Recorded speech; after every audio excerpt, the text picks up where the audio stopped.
Holy hell. I literally just warped here and was like, yeah, this is one of the prettiest games, isn't it? And it always has been one of the prettiest games. And then like Nod Krai just being so new, and you know, it's always exciting going to a new region and just getting surprised again by visuals. But then again, I feel like sometimes I warp to like Sumeru and I'm still like, whoa, this game is just stunning. Hello, baby gangsters. This is Calvin, also known as Romer, and this is, look at this. This is my, I was gonna say my first ever playthrough of Genshin. Technically it still is. But this is gorgeous. Like, breathtakingly magical. We're gonna go and talk to Llama again and see what's going on with the rest of this quest here. I've been having a good time just like taking my time going through the world. It's really felt like one of the most fun experiences. My first time going to a new region when it comes out.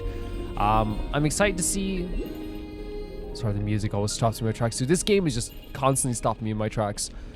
Let's talk to our gal.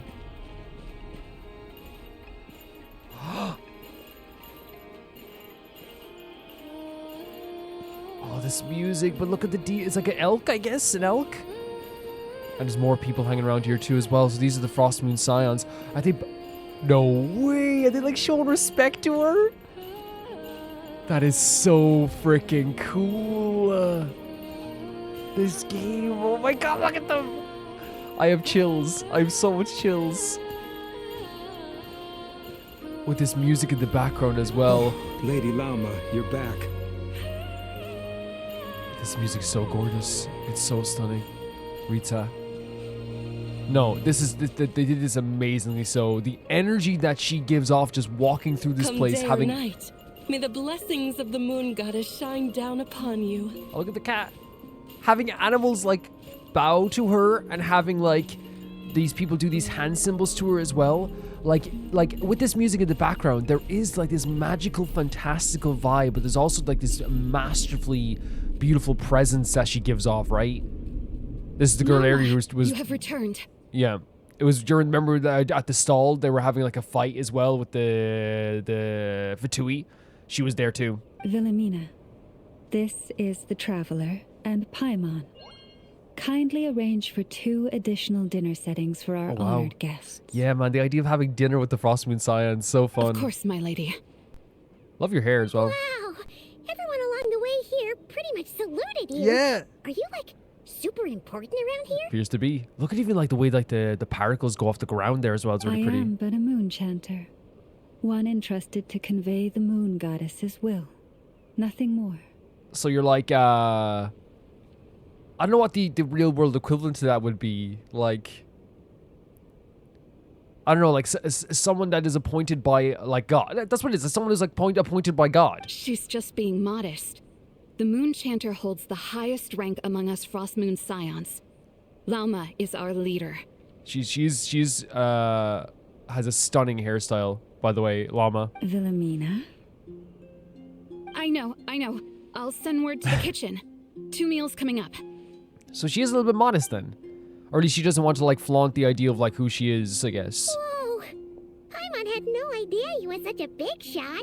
I understand where Paimon's coming from, but like the way she carries herself, how like, again, her presence, like to me, she doesn't, maybe not the word big shot, but she just does give off the energy of someone very like powerful, you know? It is merely that the unique traits of our bloodline have manifested themselves especially strongly in my person. That is no accomplishment of my own. So like genetically, she's like the most like Frostmoon Scion, basically. Please, follow me this way. This music is gorgeous. It's so gorgeous, and look at the land as well. It's so pretty. This game is just so pretty. It's always so pretty. Yeah, these tracks are incredible. They really are. I'm not gonna get over the fact of like where we are, by the way, and like what we're doing here and how pretty this is. It's never gonna be like old to me, and that's why I mentioned Sumeru earlier. It's like I can say like, oh, like it's so fresh and it's so new, but I guarantee you, like 10 months from now, I'm gonna come here again and be like, holy hell. And the reason I say it is I literally went to Sumeru like recently when I was like farming stuff, and there was like a second there I'm like, Holy hell. It's crazy, you know? It's so crazy. Such a stunning area. It really is. I wonder if we can get some more info talking to some people here as well. This lady looks like she knows us. Let's talk to her first. Come, children, it's time to offer up your prayers to the moon goddess. Hello, you are? I'm the servant of the Frostmoon and bearer the High Priestess mantle beneath the silver gauge in the sublunary sphere. I am known as Sharaka, sister to the previous moon character. If you too wish to pray before Lady Kuutar, you're always welcome to join us. So the Moon Maiden is the one in the statue? Okay. Wait, what? Oh, is this a quest? Doesn't seem to be this one either. Hello there, big bro. I don't think I've seen you before. Or the white fey lady next to you.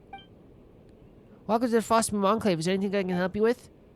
No, we're just curious to seeing you out here all alone, by the way. We're not going to be doing this quest right now, by the way, but, like, just in case we want to do this quest later, I'm probably going to, like, keep going. You know what I mean? Because if we are doing the quest later, then I can just put this part at the start of the video I do the quest, right? Paimon's Paimon, and this is Wander. So it's Mr. Wander, Miss Paimon. You know, you two don't look like you're from Nasha Town. It's weird that if this is a quest, though, because I have focus mode on. Interesting.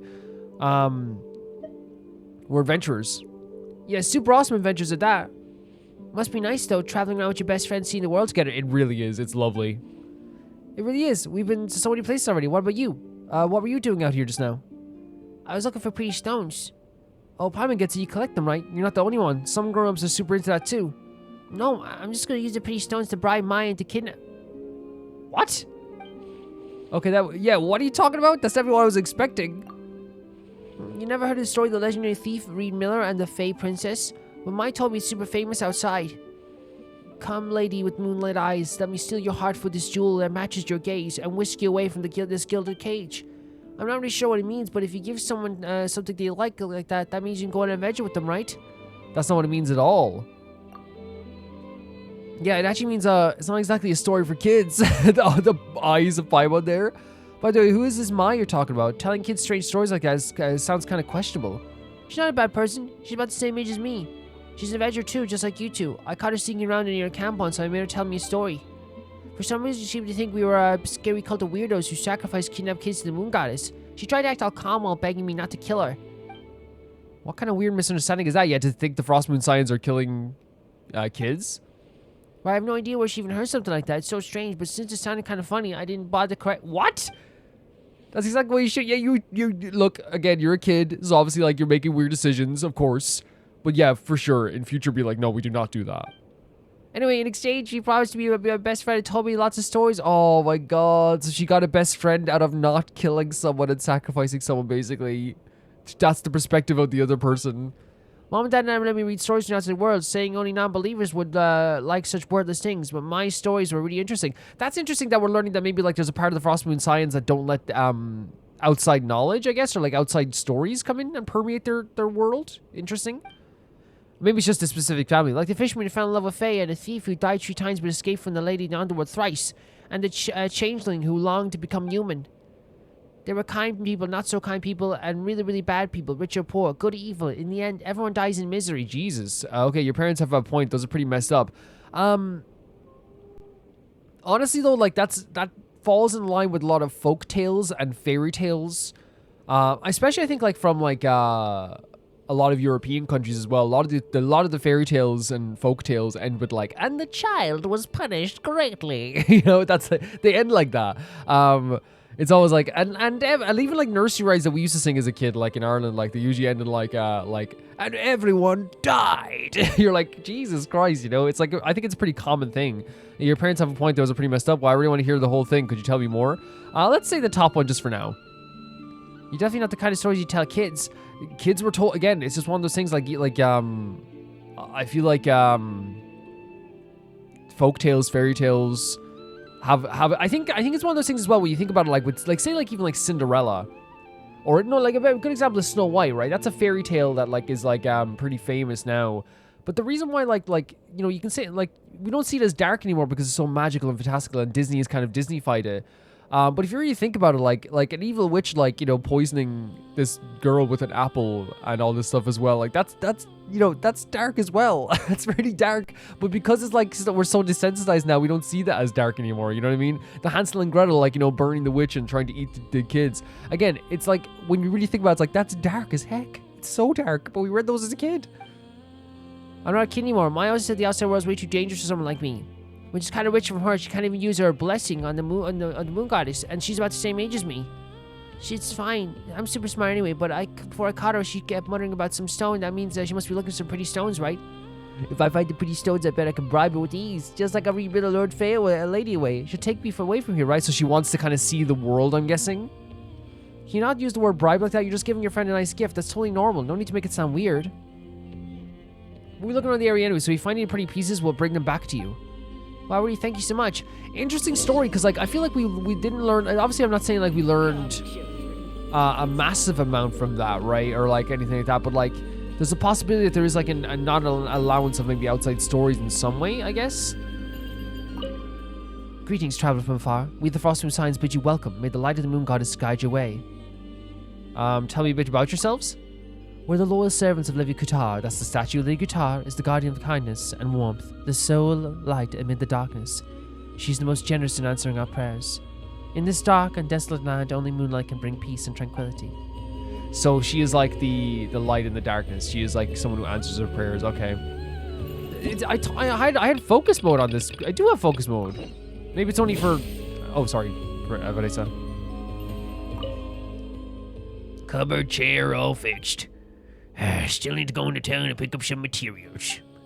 First, I need to collect some wood. After all these repairs, there's basically nothing left. Very cool.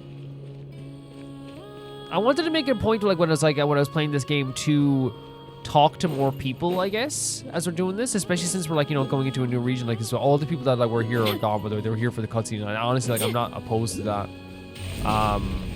Like it's actually kind of cool that like that means that they're dedicatedly like made a thing for the cutscene, and you could say like everyone's like gone inside now as well. But you know what I mean? Like that showcase that we're trying to do something magical for that opening. That not the cutscene, that scene where we're walking in here. I can only praise it, honestly. So let's head in, I guess. This is such a beautiful place. But yeah, that girl with the stones. I don't know. It's really interesting because like it sounds like, you know, she's not able to like, you know, she wants it. She craves for like stories of the outside world and things in the outside world. Oh, we were going to talk to these kids as well. Yeah. So it's interesting. Like I don't know. It's I don't know if that's a common thing, or I guess we'll learn that over time. All right, this fruit should be enough to keep that little puffin fed. Let's head home, Mina.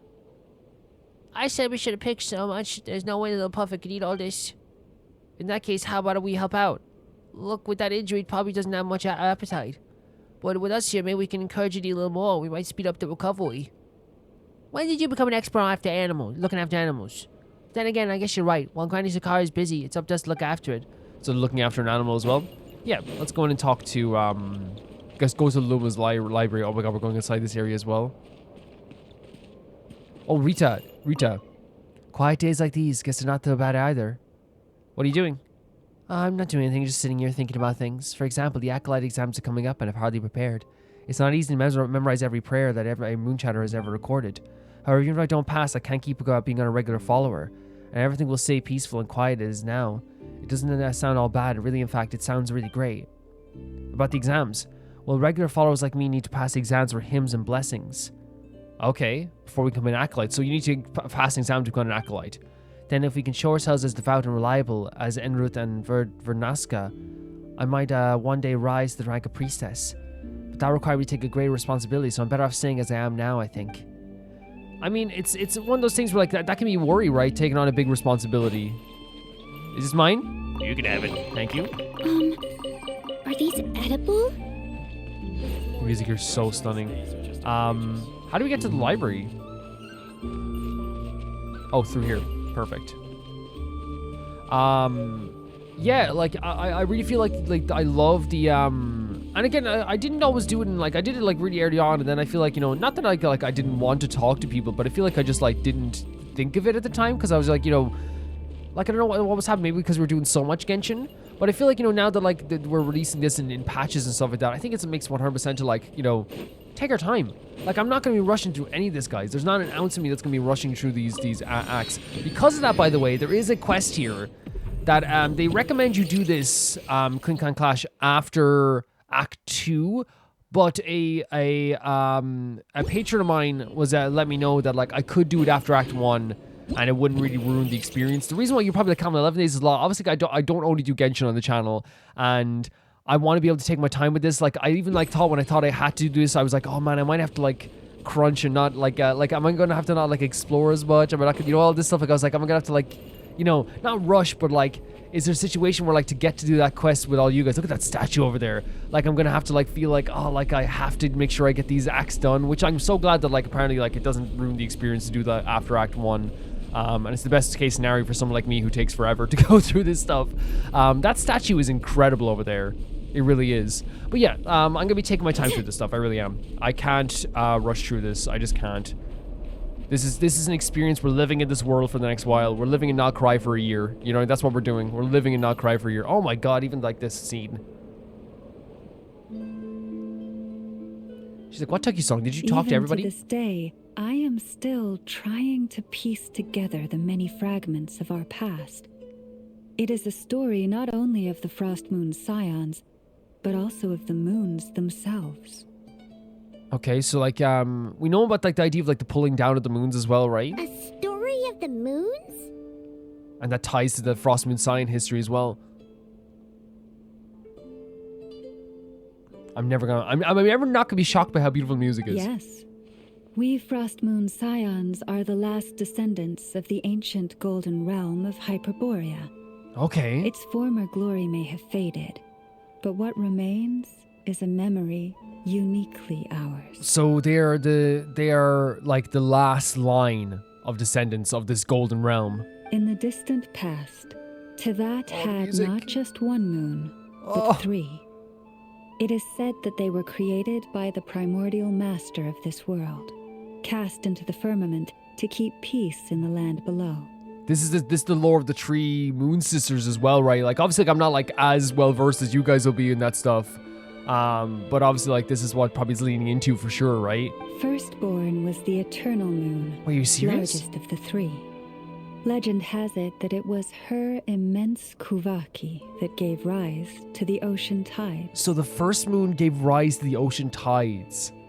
The eternal moon gave rise to the ocean tides. Oh my god, we're actually getting like a little lesson here in this. That's awesome. Next was the frost moon. Frost moon? Smaller than her big sister, yet brightest in radiance. Oh my god. Her glow became the cold, undying lantern of the night. That's so beautiful. So like the idea that like one brought the tides themselves. The frost moon is a light that shines in the darkness, basically, the lantern. Finally came the iridescent moon, smallest of the sisters. Most of the time her light was barely visible to the naked eye. Yet when she shone, her fleeting halos were all the more mysterious for it. So I guess they don't really talk about like what she has done more than just like she has like a very mysterious energy to her, I guess. Wow! Sounds like it all happened so long ago. So, what happened to them afterwards? Afterwards, well, as you have seen, the 3 moon goddesses perished. Oh, Jesus. This happened in a war triggered by the Descenders. And of the 3 lunar husks, only the frost moon survived unbroken. Wow. While the others were shattered to pieces.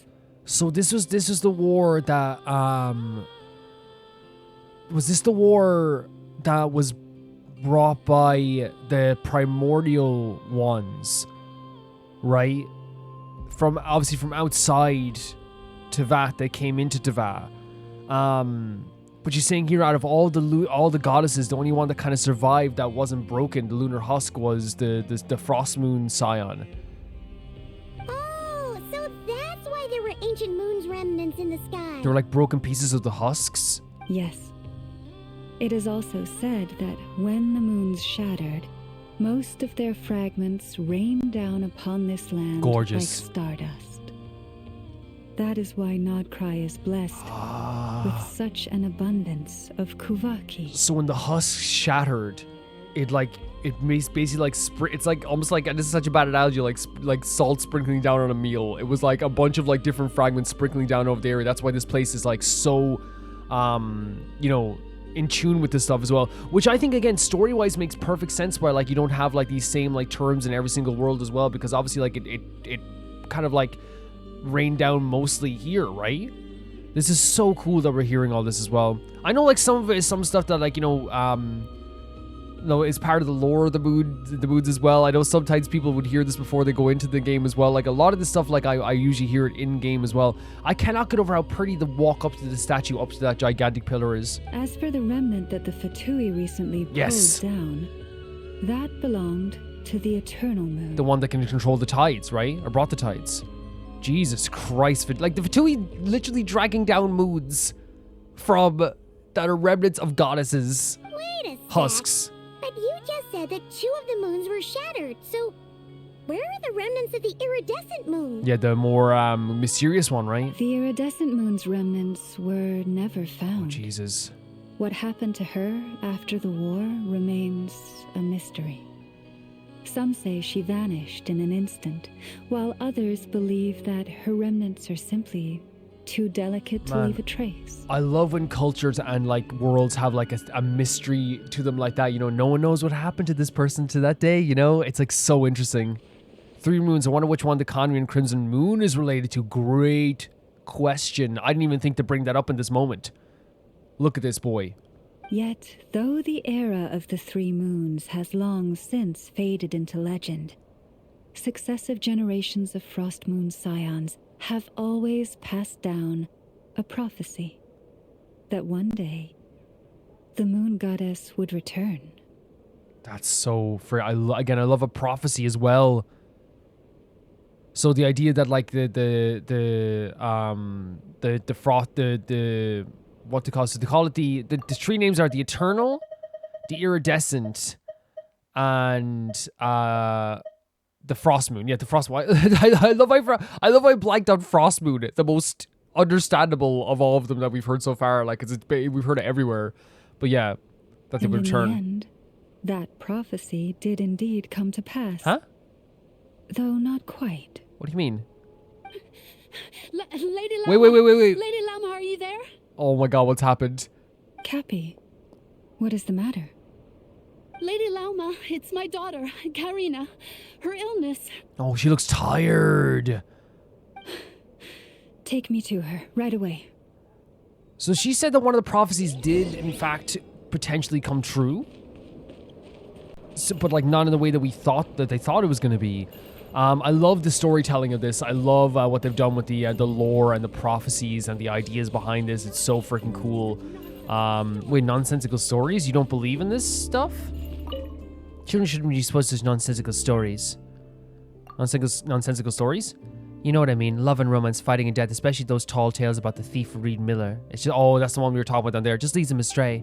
Luckily, my Kasha is a clever child. I never read that brain-rotting nonsense. But if other children were to read it, who knows how much damage it could do. About Reed Miller.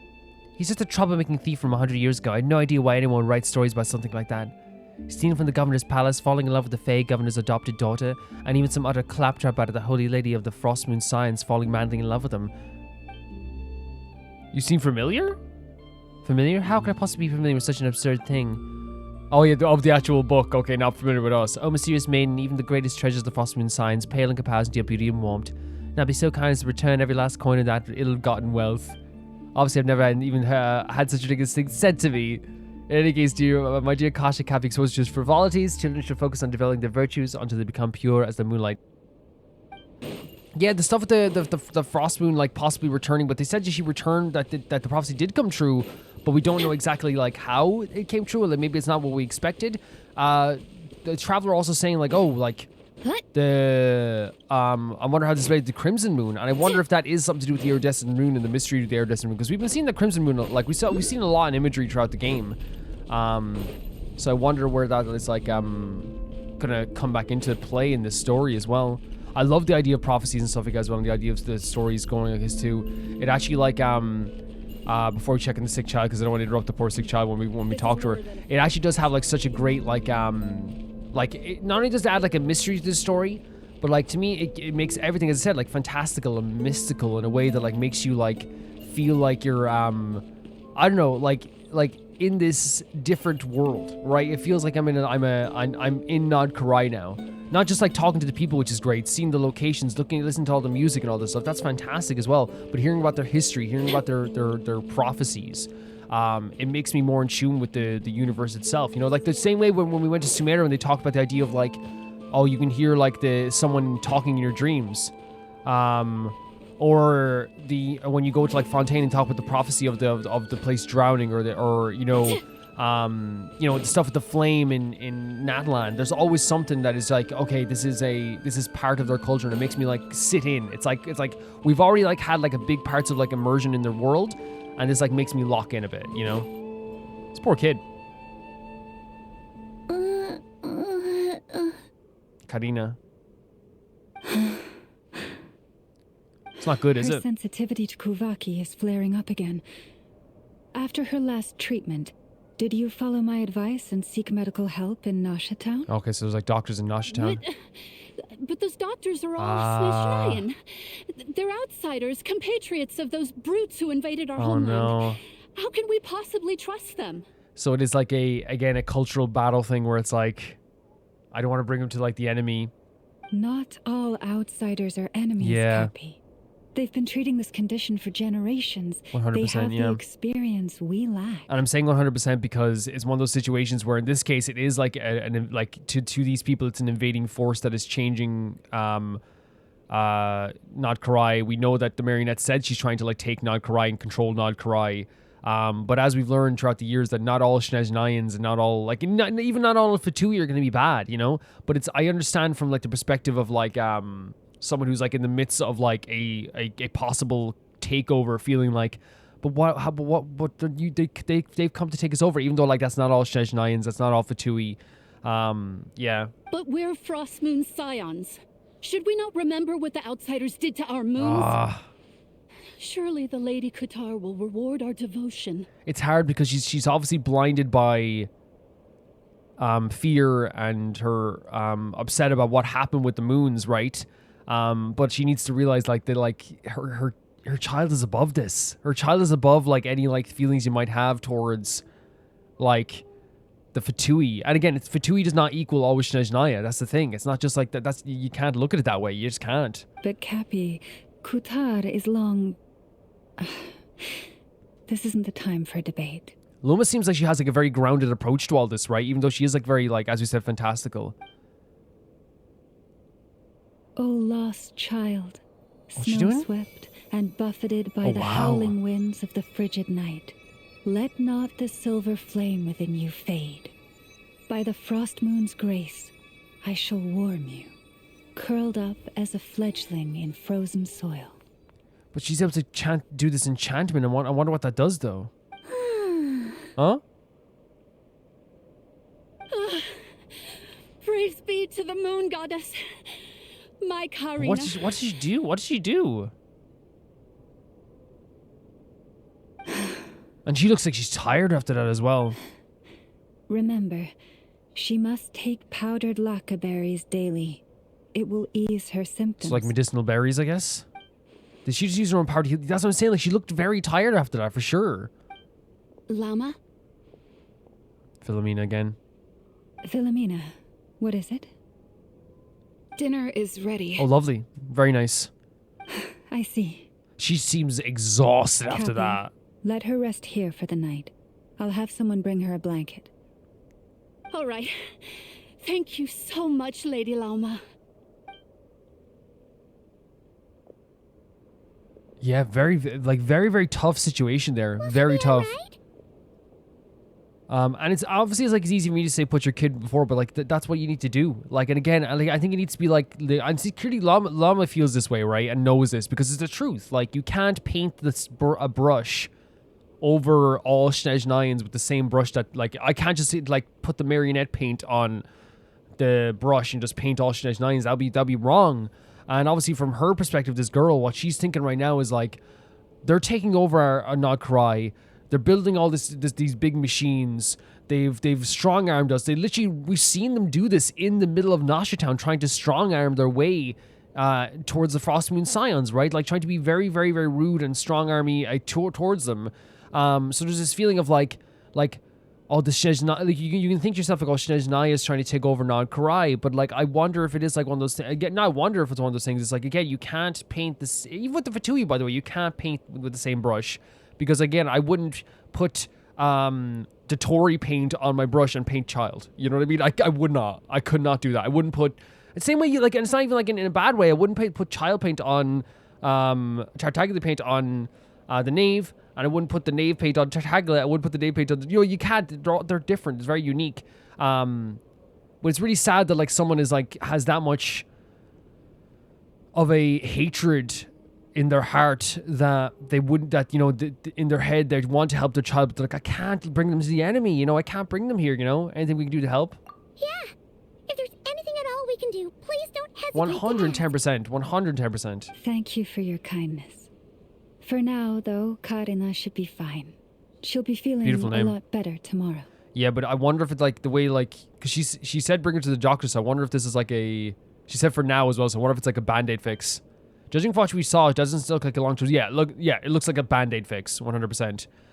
It's like taking painkillers for like an infection. It's like, yeah, it's going to be okay for now, but you still got to get it checked. Like you're gonna feel ease, but I'm guessing that Llama couldn't say anything else in front of the Kaarina as well. Yeah, she was so upset. Please do not be worried. Come, let us head to dinner. I believe you still have some questions for me. Sure. The way they're doing this is fantastic. The way they're doing this is absolutely incredible to me. I think that they're dealing with all the very like outside source and not, how do I say, like they're dealing with the drip feeding of the information about how people feel about the Fatui, how the Fatui are acting, the lore behind everything. They're really like, they're drip feeding it, but like in a way that like is very natural and it's very interesting. You not come with us? Oh, sorry. Yes, I'll be coming too. I was just thinking about something. Something definitely on her mind. Oh? She was also very aggressive with the Fatui. Rightly so. I wouldn't doubt her, like, go against her for being so aggressive. She was being aggressive towards the Fatui members, and they deserve to have somebody aggressive towards them. But Llama was kind of like acting as if like she was kind of like, no, we should treat you, kill them with kindness, almost like to the point that like until we can't do that anymore. And I wonder here with Llama saying like, hey, bring them to the Snezhnayans as well in Nashitown. I wonder if like Wilhelmina here is kind of like, if she's against that, if she's really against that idea of like killing with kindness in a way. Llama makes such an unshakable moon chanter. Calm, capable, someone we can count on. Deep down though, I know she's been quietly carrying the burden for the rest of us. Right. So what's interesting here is that like it's actually like the opposite of what I thought. It wasn't a resentment of the idea of treating Snezhnaya as like not being able to be rude. I think it's like that conversation where she was rude to Snezhnaya and she saw like, oh, like Llama like stepped in and like sorted that situation that I like kind of like wasn't gonna be able to sort, Traveler. This burden. Paimon. Believe me when I say that as a fellow Frostmoon Scion, I do worry about Llama. Sure. It's just that sometimes it's hard to say it to her face. Right. No, I understand. Could I ask you to look out for her? Oh, yeah. I can tell she really trusts you. Yeah, all right. I'll say I'll keep an eye on it. Here's the thing, right? Like, these are different relationships that we're not going to solve in, like, today, right? She should probably just tell her straight that she does worry about her, right? 100%. Actually, you know what? I don't know when we're going to see her again. Because I thought, like, we'd say this now and say this there, so I'll say this to her now. I fear that would stress her out even more. Well, because then she's aware of, like, okay. Sometimes I really admire her strength.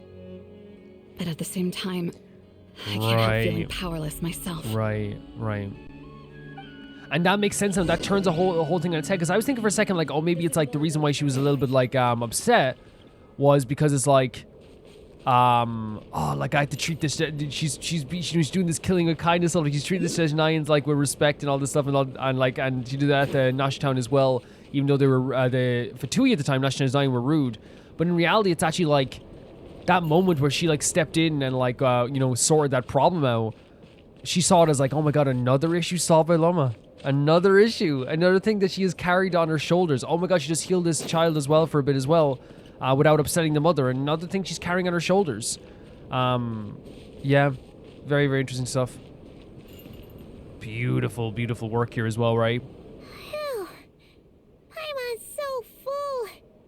That was this is even nice. better than the stuff you gave us before. Very communal tables. I'm glad to hear it. Whoa! Thank you for accepting such simple hospitality. Simple, what the, look at that pie! What the hell is that? Simple hospitality. Hey, we should be the ones thanking you. Seriously, that was seriously scrumptious. Yeah, 100%. How did you even manage to finish it? This slop's barely edible. Is this a Fatui member? Oh, and the kids raw. And that was again, I guess it that's is. what you'd expect from savages. Savages, go off with yourself. Look at the kids running away scared. You are scaring the kids.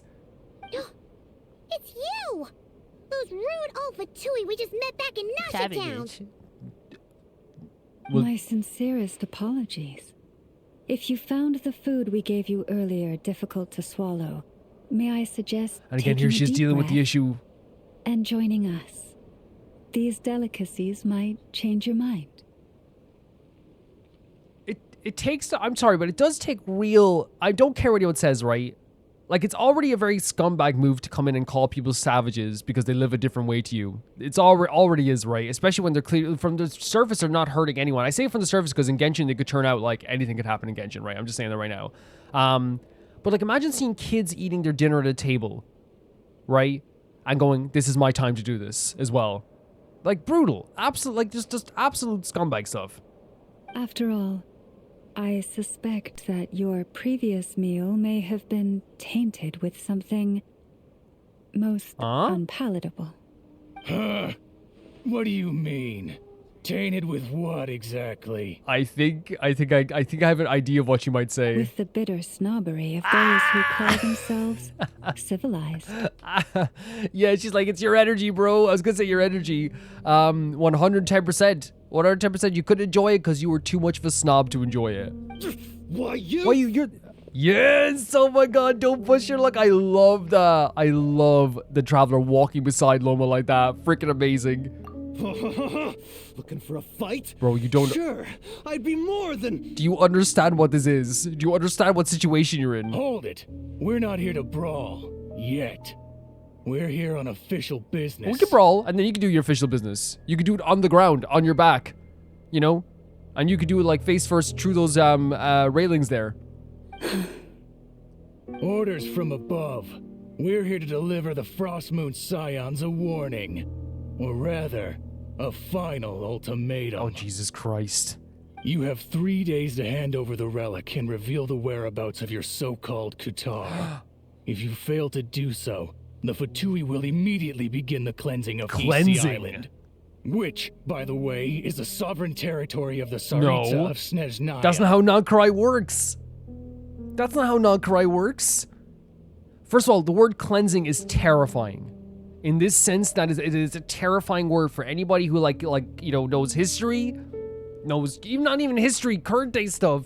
It is a terrifying word that is always used in a way that sounds it's a pleasant, cleansing is a pleasant word, but used in a right context, it is one of the most terrifying words. Also, they said your so-called Kuutar, the location of so-called Kuutar. Are they saying that Kuutar, when she said Kuutar is the goddess's return, the prophecy was fulfilled, but not in the way we thought it was? So they have Kuutar, they know where Kuutar is, or at least the representation of Kuutar. But this whole thing with the sovereignty, is the Tsaritsa really thinking this? What insolence! Your demands are outrageous! Again, here she is, she has to step in here. This land has belonged to the... But she's not wrong. She's not wrong as well, though. The whole thing, it is completely outrageous. It's evil. Dear guests, allow me to save you both time and trouble with a speedy reply. The Frostmoon Scions will never hand over anything to the Fatui. The way that the music is so unnerving and not random, it's very erratic in its melodies. It makes this whole situation feel very nerve-wracking. And to those who set foot on our land with ill intent, I say this. With your blood, we shall draw an inviolable line in the snow. Jesus, man. That applies to you, too. It is basically saying that you will know the borders of our land because your blood will be everywhere. Your blood will be the line. Stubborn savages, the lot of you. Oh my god, who is the savage? quote-unquote savage. You stepped in on a dinner to scare people. Who's a savage? Do you want to fight? Whoa, we're playing... Oh my god. Oh my god. Wait, the moon sign? When the moon sign characters are at a party will attain a moon sign level corresponding to the number of such characters. As your party's moon sign level increases, some of the moon sign characters' skills will be enhanced, as well as the effects of some weapons and artifacts. Other characters can also apply buffs to the party. Furthermore, in Not Krai, when there is a new moon rises, there appears to be other ways to increase your party's moon sign.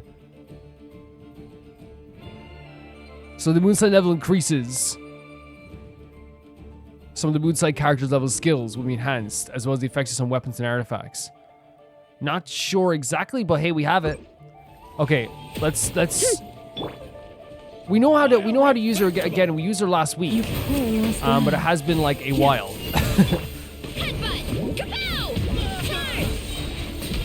It has been a while. Not a while. It's been like a few days. It's been almost a week since I've actually used her as the trials. Okay. You'll pay for this. Mark my words. Yeah, I love saying that. Whenever I get beaten up and I go, You're gonna get beat up next time. You guys are gonna be the one that pays for this. like, I'm not being bad here. I'm not hyping. I know I am hyping up the Traveler Law, right? This is going to be a dangerous journey, right? But we will prevail, right? Whatever happens here, whatever we need to do, our character will prevail. I need you to understand this. I need you to know this.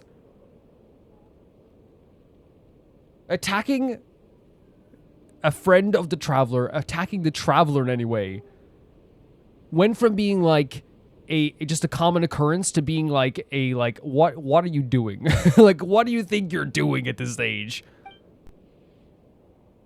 I would say the most well-known fighter in all of Japan now. Get back here and put him up! Huh. Guess all they're good for is running away. Paimon, I'm gonna give you this so much. You're so correct. What they're good at is threatening and then running away when they get their asses handed to them, right? Oh, we have no problem making these kids terrified at this table, but by God, when we get scared, we're gonna run. I'm so sorry. You've had to put up with far too much unpleasantness today. Llama, from the perspective of the story, I'm telling you this right now. You need to know who this guy is. You need to know who the Travelers. You know who Paimon is. They will do this 20 times more today, 1,000 times more today if it means protecting people that are good and virtuous, or protecting people in general. Also at the same time too, an amazing moment once again showcasing the Travelers. You know, the beautiful aspect of the Traveler that is so amazing. The Traveler like didn't say much. Literally just like, don't push your luck. Walked up beside Llama in an amazing moment of solidarity and said, I'm basically like was ready to fight. You know, ready to fight on not on command, but on the first signal. Come on, it's not your fault. We don't like bullies like them either. Same, 100%. I know. Now the dinner's, look at that. The dinner's ruined. But still, they mentioned a relic and Kuutar. Yeah, about this relic. What exactly could they be after? Oh yeah, so this might not be the best time to bring this up, but we kind of have a favor to ask of you, Llama. Of this beautiful scene. Yeah, no, an amazing scene again. I see. So your questions concern the sacred relic too. Please, do not hesitate to speak your mind. Unlike those insolent intruders, you walk in the moonlight with open hearts. So this idea that we are like, we are more basically pleasant than them, and she can tell this. You stood by us when we needed your help. And we do it again. So it's only right that I return the favor. I'll do it 10 times more. But let us continue this conversation somewhere more fitting. As it happens, there's something I'd like to show you, too. I'm trigger happy, guys. So sorry. It happens to me sometimes. But something I'd like to show us. Yeah, an amazing scene. And again, it's as we talk about like this like a few times, the showcasing of like the Traveler's characters so much. I talked about this just during my preview of Not Krai. Are we going up to the statue up here? Amazing. Are we going to the pillar up here? I talked about this in my preview. Look at this doorway stuff over here too. We have to check this out a bit too. This is like really magical looking, you know? But yeah, I talked about this in my preview of my uninformed thoughts on Not Krai video. But I do think the Traveler is a character who like is one of the most... Whoa! Now that's one huge music accompanied with this scene as well. This is the statue of our goddess, the Moon Maiden Kuutar. Kuutar. It's so beautiful, guys. It's so beautiful seeing this. Look at that. But yeah, like, I do believe the Traveler has gone to the point where, like, they're kind of like no nonsense sometimes. While they will help anyone out if needs be, if there's a troubled character who's like maybe doing bad that needs help, they will try their best. But they are a lot more like, you're causing trouble, I will fight you. And we've seen that there as well. Stood right beside Llama and said, like basically said, you're gonna have to stop.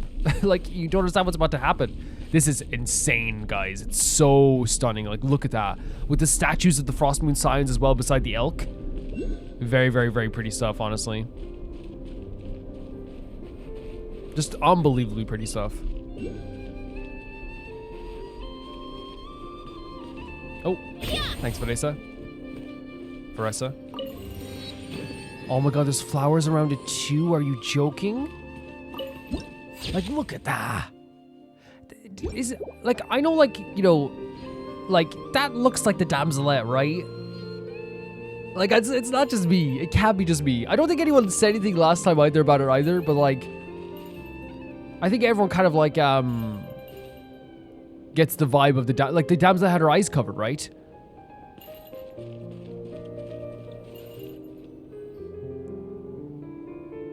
Wow, it's spectacular. I'm never gonna get that. We're never getting that, guys. Like, that is glorious. Kuutar was born here on Hisi Island around 500 years ago. Around the time of the calamity. It just so happened, a priestess of the Frostmoon Scions witnessed the moment of her birth. Wow.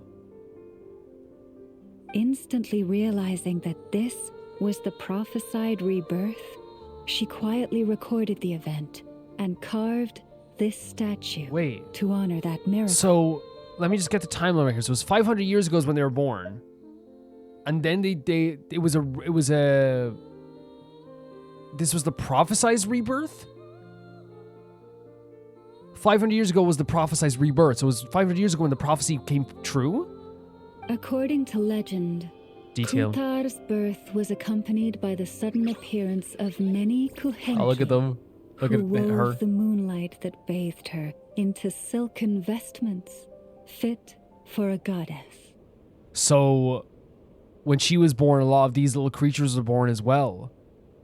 And that's amazing, by the way. They made it like a magical dress for her. This is a fantasy. Like, I mean that in the best way possible. It's like a fantastical experience. It really is. Oh my god, you're beautiful. Hey, it's like it knows we're talking about it. From that day forth, the Kuhenki have been regarded as Kuutar's familiars. Some believe that their habit of guiding travelers to hidden treasure stems from an instinct. The same one that not only drives them to protect the moon goddess, but also to make her smile. So it's like they're trying to like find little trinkets for us and stuff, I guess, to make us smile? After all, according to the records, Kuutar always looked lonely as she gazed up at the distant moon. Wow. So they like as a way to like make her happy, right? You know, whether it be these dresses or these trinkets or these items about Kuutar's whereabouts. Oh, that's a bit that hit. Kuutar left Hisi Island before I was even born. Oh, so what? So how did the Fatui think you have Kuutar? According to the previous moon chanter, the goddess was angered by our people's greed. And that is why she left us. And you wouldn't even associate the Frostmoon Scions with greed, but I guess it's what came before them? Where did she go? No one knows what happened after she left. But just a few months ago, after those two ancient moon's remnants fell from the sky... Oh my god. She was spotted on Hisi Island once more. So she's...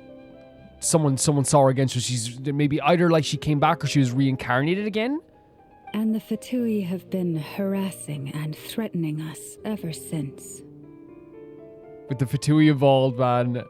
Judging from what they've said, our moon goddess is actually their missing harbinger.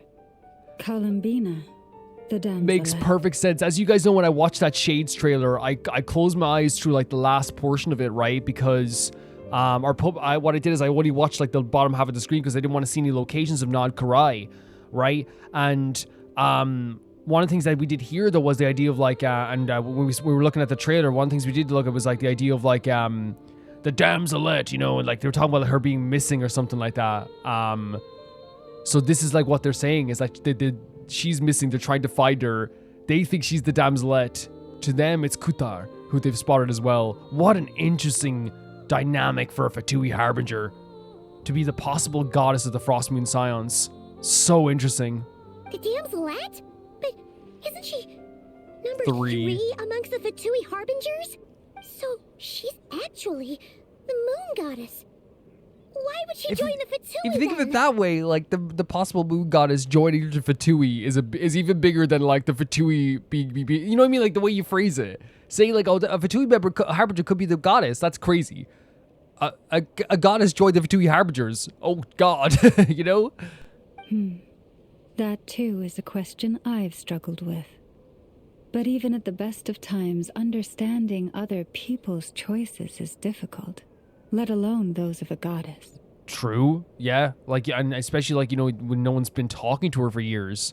Plus, But the last time we saw her, she was singing at the grave of Signora, right? In a very creepy tone. forgive me. There I go again, No, I want to hear rambling this. on about our history. But you came here to ask about the sacred relic, didn't you? Llama says, oh my God, here I go, talk about all this interesting stuff.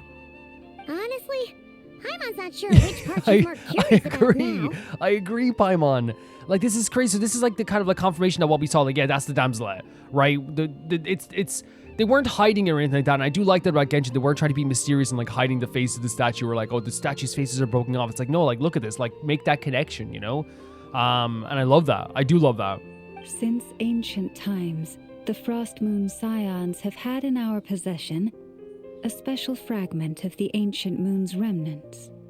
A piece in which I sense a power unlike any other. Successive generations of moonchanters have all detected a divine presence within it. We call this unique remnant the Moon Marrow. Interesting. We heard you can use it to see what happened in the past.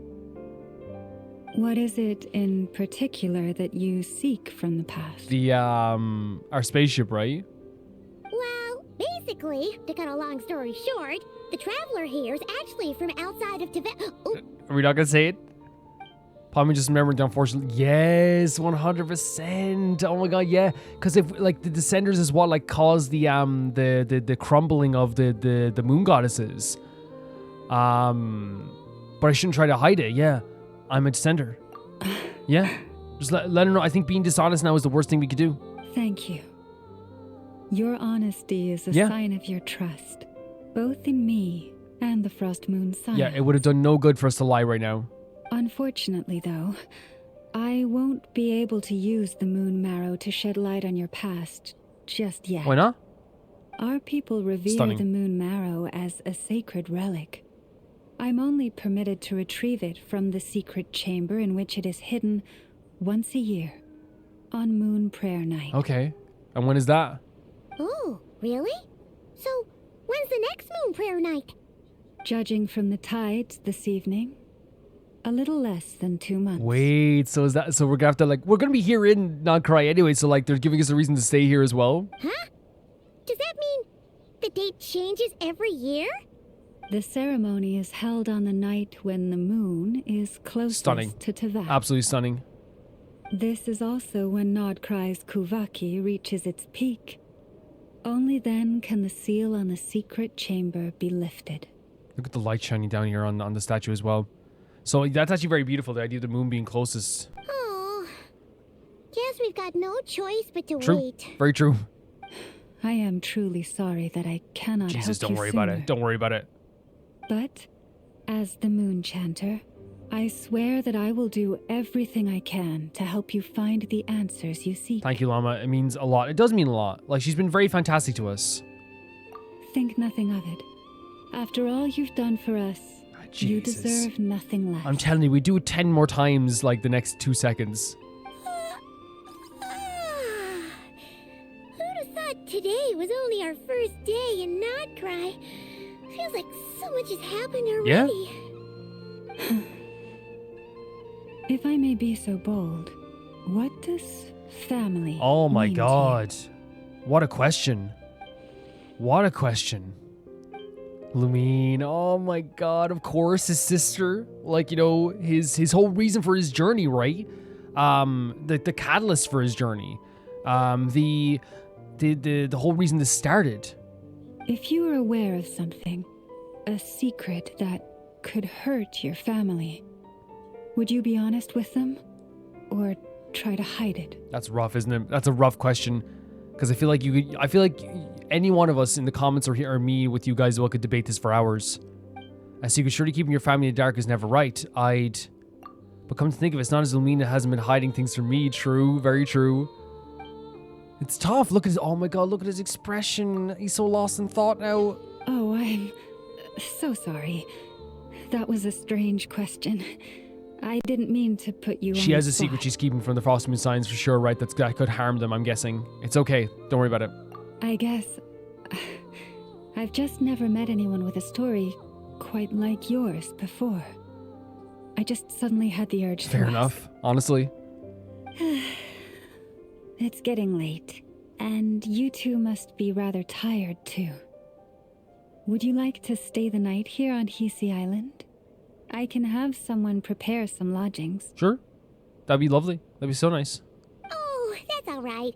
We've already got a room back at the Okay. flagship as it happens. Speaking of which, if you ever need us, feel free to come It would have been knocking. nice to stay here, right? I think it would have been a beautiful, calm, and beautiful place to stay. I would also, I know like Fatui show up here as well, but like, I would feel very protected here too. Do you need me to show you the way back? Oh, she's being so generous. No worries. It's quite a way, and you should get some rest too, Llama. We'll make sure to be careful. Yes. Understood. Then I won't keep you. May your first night in Krai pass in stillness and peace. Thank you so much. So, what you thinking? Sure was an eventful day, huh? A lot to think about, because what we learned in this conversation with Llama is that the Damselette is the one who was spotted as the goddess of the Frostmoon. And now there's a mystery of why she would join the Fatui. The Fatui want her back as well. She left this place because she believed that everyone was being too greedy. And also that it was 500 years ago when she was like reincarnated, so that would have been right at the Abyssal War, right? Not the Abyssal War, but the time of the Calamity. She was like reincarnated, and that's when these statues were built again. But she left obviously in that time too, for some reason. But yeah, the Fatui are after to return the Damselette, but for some reason the Damselette is like not cooperating, I guess, with the Fatui. If they're looking for her like this, then they are 100% like not cooperating. It's another interesting thing, because like that's one of the most interesting about the Fatui members is that like you never know what they're going to do next. You never know what they're truly thinking all the time, and they have such varied personalities. And it's a different story. Like, look at what's happened with the Fatui so far. Signora's gone. Signora's dead. Vaughn is with us now. Like, he is. He's our buddy now, you know? Tartaglia, still a Fatui harbinger, still, you know, carrying out some really crazy deeds, but like, you know, loves us dearly now. The Knave is someone who has shown her true colors as someone who is like, supportive of Fontaine, but also someone who is like, that, you know, you can trust in a deal. The Captain was someone who like sacrificed himself in order to help like a lot of people in the, I forget the name of the place in the, but he helped a lot of like souls move on and stuff as well. Then you have like, who else have we met? In terms of the harbingers, I think then the only ones that like I feel like have not like, you know what I'm saying, is a lot of changes have happened to the Fatui harbingers, and now we have another harbinger who's like left and is not returning to the harbingers, and they're trying to find her.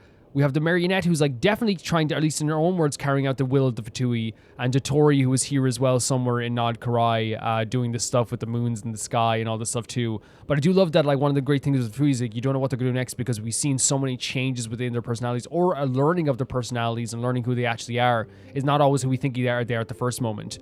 It's a lot to think about. The good news is, we're not at a dead end in the search for your spaceship yet. We can always learn more about this place while we wait.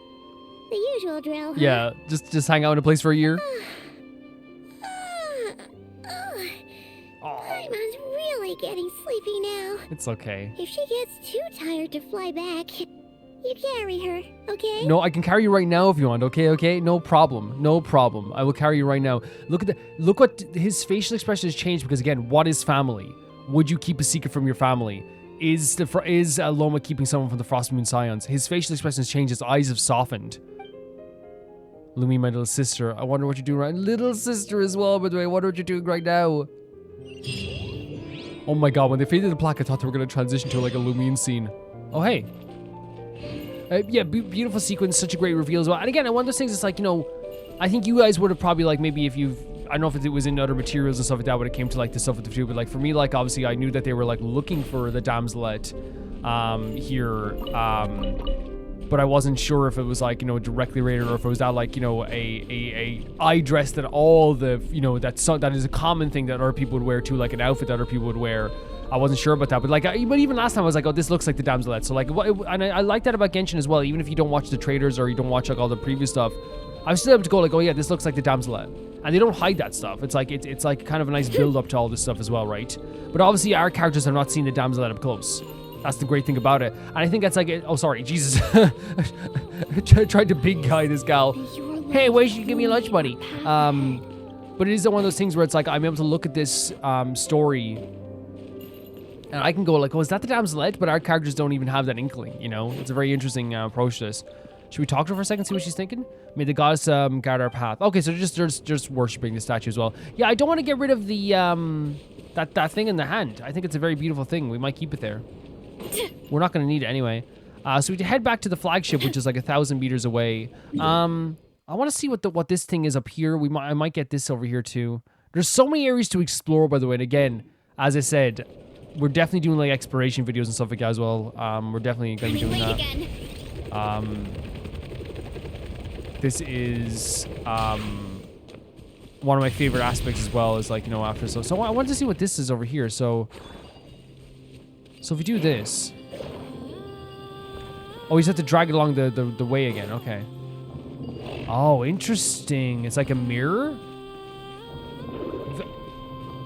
I guess I'm doing it right. Not intentionally so.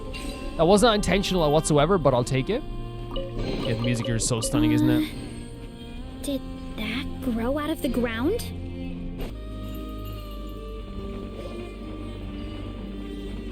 I'm trying to do it through this mirror here. I'm not sure exactly how this is going to work. Wait a second. It's all a lie. Look at that, like a shadow, like holding over us.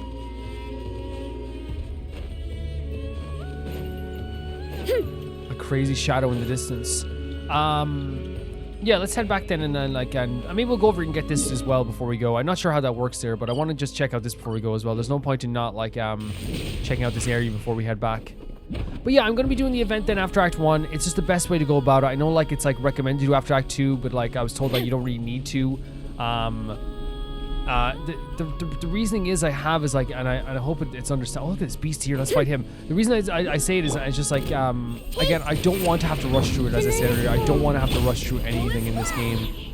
I feel like we just got here, and I know like it's like the common thing to maybe like have more done by now, but like I love living in these worlds, you know what I mean? As you know, as I always have with like these playthroughs, it's always been a thing where like, let's live in this world.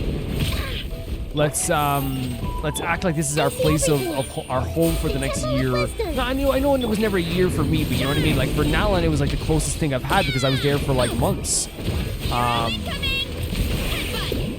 And I even said it in the video we had just recently. I know I'm not using the shield. Like, we have a shield for a reason, right?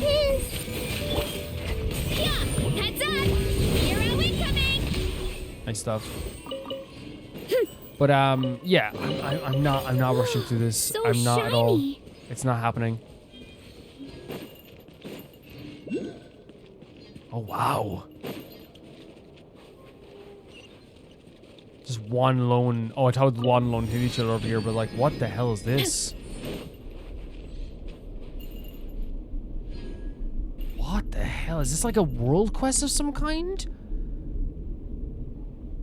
Because Paimon pointed it out. This is kind of spooky, man. What the hell?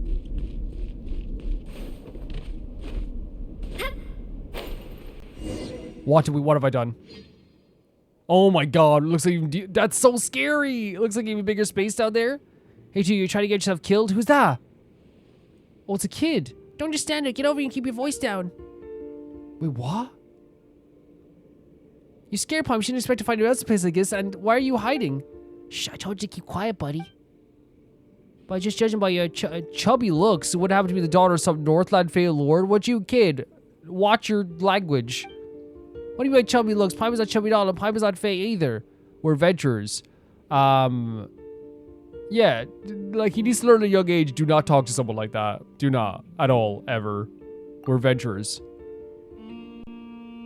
That's right, he's wandering Paimon's Paimon, his guide. We saw this deep pit and came to investigate. Like, he's a kid, right? So obviously, he's not thinking, like, as an adult. He doesn't have the same rationality. If this was an adult who called Paimon that, and there's nothing wrong with having, like, being bigger or smaller or whatever. There's nothing wrong with that. But I'm saying, like, as to talk about someone's weight like that, you don't do that. If it was an adult, we'd be jumping him right now. Yes, of course, you're adventurers. You're definitely on ability. We all need to wear some masks, am I right? But since I've introduced yourself, I should, for my part, do as decorum dictates. Mai Velu. Pretty name. Heir to the legendary thief Reed Miller. Don't worry, that's my real name. Whoa, a thief. The legendary thief Reed Miller? It's alright if you're not familiar. Rest assured, I'm a master thief, not some small-time crook. Your belongings are safe where they sit in your pockets. No, seriously, though, like a descendant, honestly. But we heard about the idea of Reed Miller before. However, you're a terrible liar, buddy. Tell me what kind of leads people straight into a deep pit. Literally, adventure. We did that because we're adventurers. Alright, if I'm not mistaken, you're here for the crab's Tsar's treasure too, aren't you? I see the crabby booty.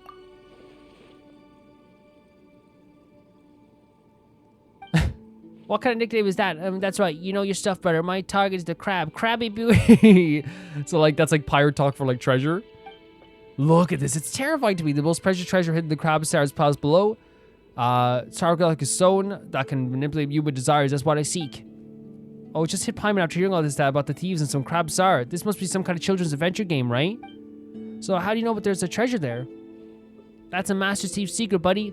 What's it gonna be? Interested in a team-up? I've already scouted out the place's roots and have a good idea where the treasure is, but I'm a master thief, not a mercenary. I can't defeat this despicable crab Sar all by myself. Okay. If I could, I wouldn't be hiding here waiting for it to lower its guard. If you're a master thief, then why don't you have to confront the palace owner head on? Wouldn't that make you a robber instead? That shows you're an amateur, buddy. You can't get to the treasure without defeating the palace owner. That's just how things work in this business. Once we get this stone and sell it for a good price, we'll split it 50-50 and I'll even hook you up with my informant. Interested? I don't think stealing is right. Leave it to me. I'm a world famous thief after all. As long as you add world famous in front of it, doesn't matter what comes after, huh? Is that what you're thinking? No, we're just helping adventurers, not thieves. We steal a lot of stuff from treasure chest. I literally think I've stolen from Thoma's tea house before. Wait, come to think of it, our first major deed in Mondstadt was stealing the Holy Lear to Himmel. Yes, it was. It was. We are stealers. We are thieves sometimes. World famous thief. What are you going to say next? That you're a fugitive wanted in multiple nations? At one point. Alright, enough joking around. Even Reed Miller has never been really wanted by every nation at once. Still, you're quite an interesting person, buddy. Let's get to it. Stay close, don't get lost. So yeah, we're not gonna be doing this world quest right now, as I said. I'm gonna make sure I save these and cut them into the actual video themselves. I think we're gonna have to do a video on a bunch of world quests, or we just have to. Oh, look at this guy over here. Maybe that's what. Oh no, it's over here. Yeah. So we'll come back to this for sure. I think that's the best way to go about it as well. There's a domain over here too. There's like a whole different host of different areas over here too. I definitely want to gonna get this domain. Let's head over here.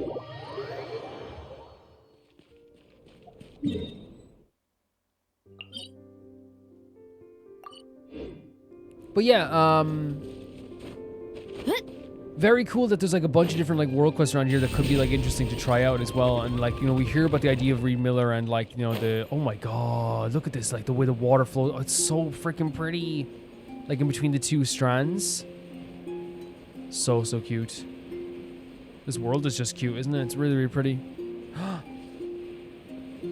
And look at this shine on the sand as well. So cool. Vanessa is like my favorite character to like explore. I was looking at stuff over there as well. Like there's lots of like different like interesting I don't know what you call it, like particle stuff, like rocks and stuff hanging around here. The sky even feels like we're in like a different location, which is like a very good feeling, by the way. It's a very good feeling.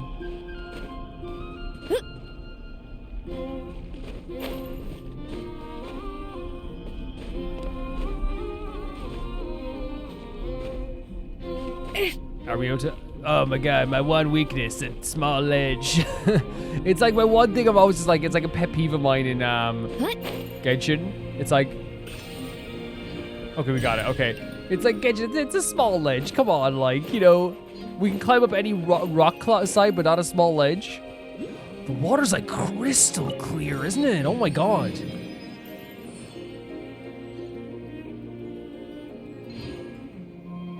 It's like pure blue. Let's get this domain over here. Late again.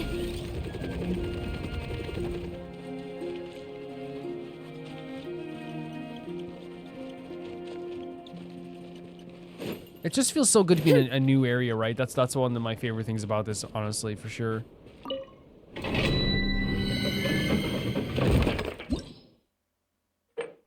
Okay. And I'm imagining as well, like, some of the world quests will take us here as well. 100%. There's also this over here too. Yeah, there's a bunch of different stuff we're gonna get to explore as well, right? Yeah, this is awesome. This is so awesome. But like, yeah, one of those things. If you guys let me know. Is it well? I guess like we'll find out naturally for like a world quest will take us to place, because you guys know I love exploring, but also I love the idea of like sometimes getting to some place naturally. But if we see something like that that catches our eye, like on the map or like in the distance, I definitely will always go there if that makes sense.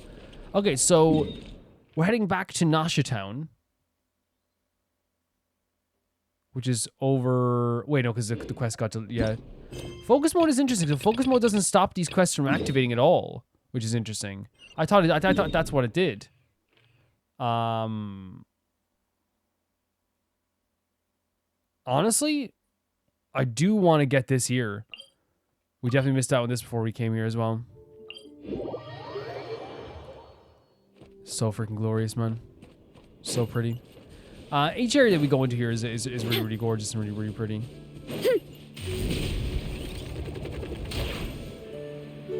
I like how green the grass is as well.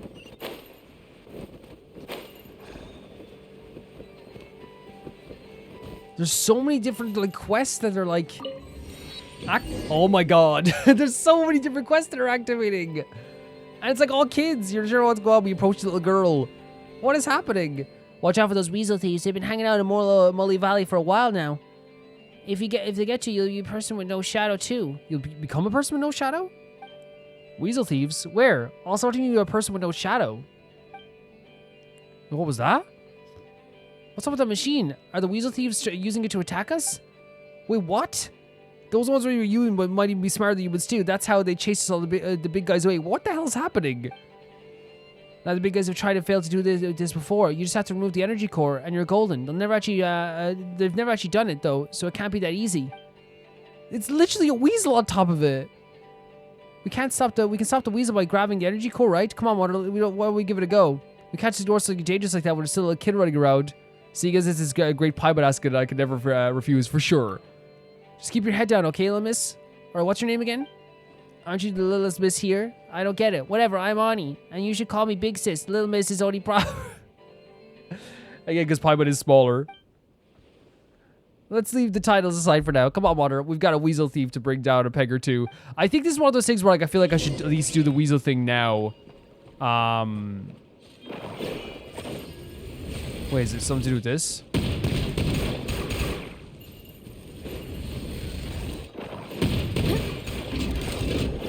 Oh, we got it? Okay. Because, like, yeah, we don't want to leave this kid, like, in danger. Well, you're way stronger than those big guys, Water. I guess size isn't everything. Right? Water's not the tallest person ever, but he can trash monsters 10 times his size easy. I don't go easy on small monsters either.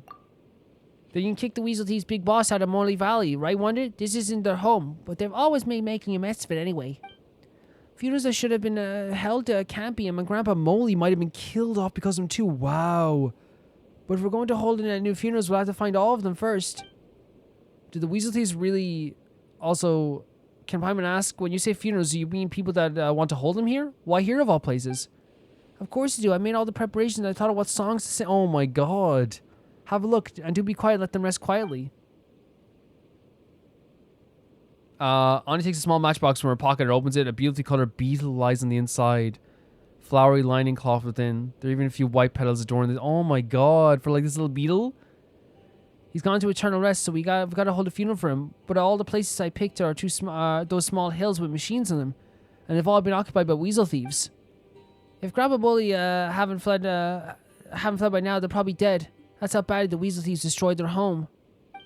Well, do you think the Grandpa Bully guy you talk about is actually some small animal? 100%. She's definitely in touch with the animals more than we think. Paimon thinks so too. Probably an animal friend of hers. How about we help you catch those no good evil doing weasel thieves? And as for Grandpa Molly's family, we can look for them once we brought those thieves to justice. How's that sound? You're really good people, you two. I'll invite you to the funeral for sure. Well, you don't have to do that exactly, but it's a very sweet thing. It's honestly like very cute. It is very cute and it's very beautiful. Well, in that case, you can have the sugar sculptures I bought earlier. I guess it's already gone. Wait, oh, she ate the sugar sculpture. Don't worry about it. Oh my god, she's the sweetest kid in the world. Are you kidding me? Well, I still got pocket money. No, do not, no, do not give us anything. You can take it and buy some sugar sculptures for yourself. If you ask me for help, you gotta repay them, and you gotta say thanks. That's the right way to do things. Paimon, to think you would seize candy for the tiny hands of a child. It's admirable. It is admirable, but honestly, like, I don't want to take anything from her. Thanks, but you're each getting enough more of only one sugar sculpture. Buttering me up won't get you any extra. She's like, don't try to barter. We don't need anything, right? The fact, like, the joy will be getting to go to the funeral. That's not a joy, but you know what I mean. The reward. And then you're surprising practical about things like this. It seems like we're dealing with more than one weasel thief, right? That's right. The one that just ran off now isn't the weasel thief big boss I saw before. In fact, I've got no clue how many brothers he has. But you can find one of the same robocalls that fires bullets over there, so you might also find more weasel thieves there too. Alright, we're not letting those weasel thieves get away this time. We're going to teach them a lesson.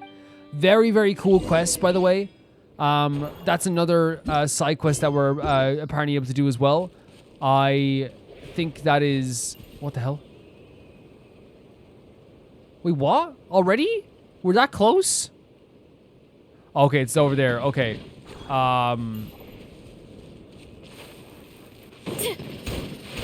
Look, let's just do this.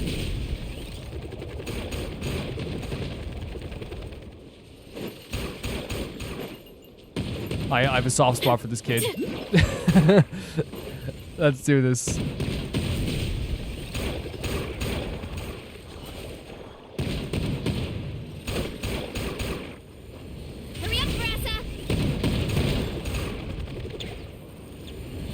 How did I take the core last time? I don't even remember how I did it. Did I just go like this? Just like that? I guess so. You know, Paimon just noticed all the weasel thieves fled towards the little hill over there. Yeah, and it's something the big guys who trained the weasel thieves brought over. The weasel thief big boss used it to beat the big guys, sent them rolling and crawling. A difficult scene to imagine. Anyway, let's go to the hill and investigate. Keep your eyes open for the weasel thief ambush wander. Paimon would rather roll or crawl. So, we will do the rest of this quest. I guess not. I guess we're just doing... Wait, look at it's like the giant robot here as well. I guess we're doing this. I was going to say we're going to do the quest later, but look. It seems like they're like kind of like naturally pointing us towards us now since we started it. That's fine with me. It's a cool quest with like a really cool premise. And also like such a unique like... And we talk about like fantasy worlds, right? Very... Oh, wait, what? Oh, jump higher.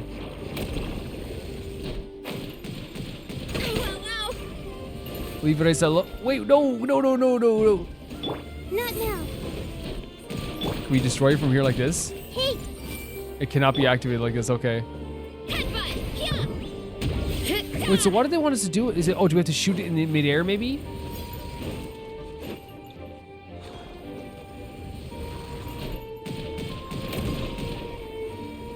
What do you have to do here?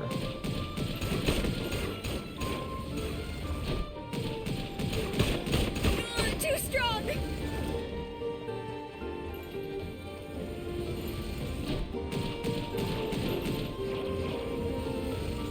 I'm not quite sure.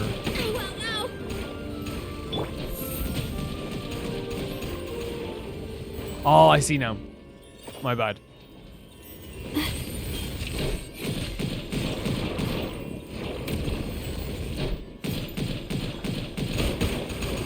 My guiding stars.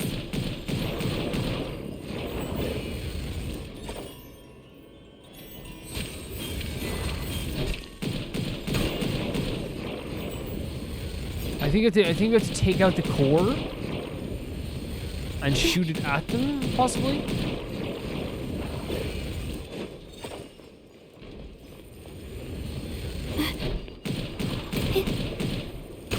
Is I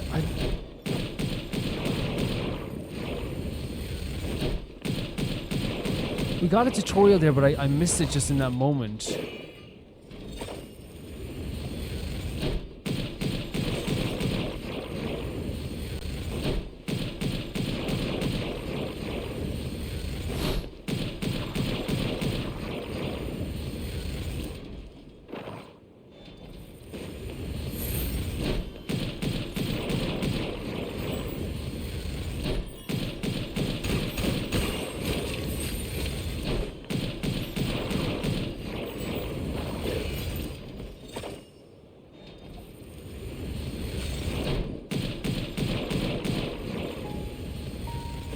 The night is cold.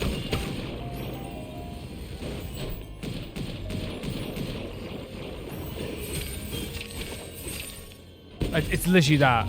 You know what happened? I was just like getting caught off by the shield. That's literally what it is.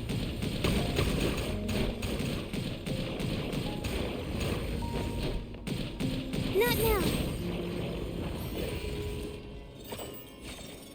It's literally the easiest thing in the world.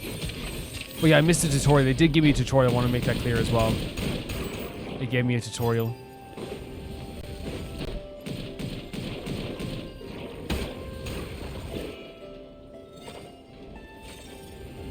Nice. Okay, we got it.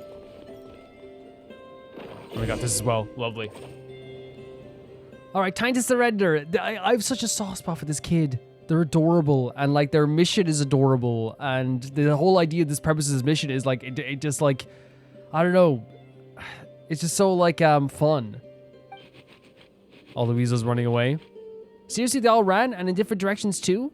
One or Uni, each one of us gets one. Don't let them get away this time. So we're actually gonna run after the weasels. Whereabouts are they? Hurry up, Grassa. Over here, okay. This is fun. This is where. Yo, there they are. Caught you. I did catch you. Headbutt. I seen one to get ready, then I'll catch it for sure. Okay. Did we catch all of them? Oh, with the arms fold as well. This is so fun. It's the end of the line for you. This is my first time seeing the Weasel Thief boss up close. Oh yeah, you've got to call him boss, Big Boss too, Paimon. Really?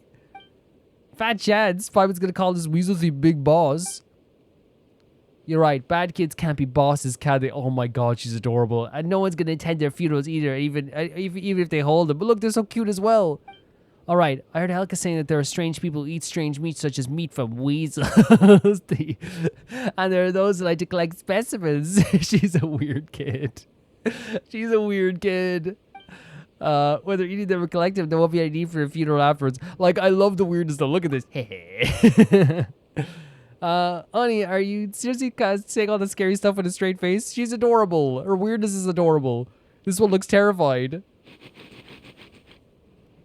She reminds me of like a Wednesday Addams or something, but like with more enthusiasm. Don't you dare run. It didn't seem to be running, but waiting for us? Well, let's go see what's up. Sure thing. Let's go see what this is so fun and interesting, like it really is. Maybe we'll find a way through the break if we break these rocks, sure.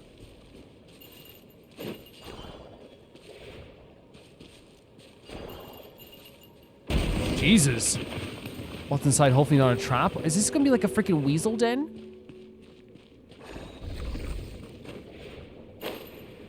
Whoa. Whoa. There are more. I don't know if they're the same weasels, but there's weasels over here as well.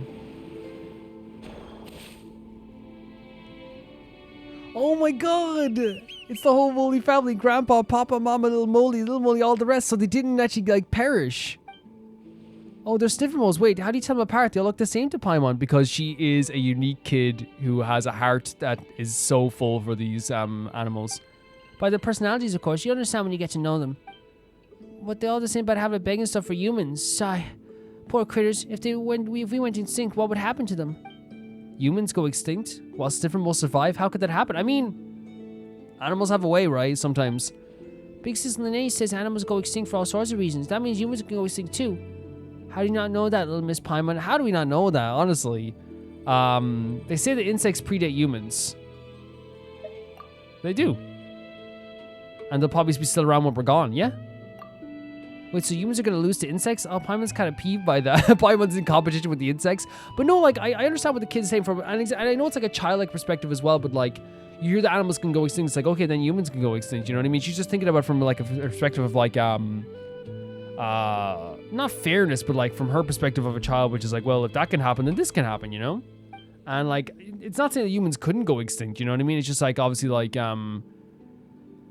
animals are way more of danger of going extinct right now in our world than humans are. Anyway, back to talk. What are we going to do about these weasel thieves now that we found our moles?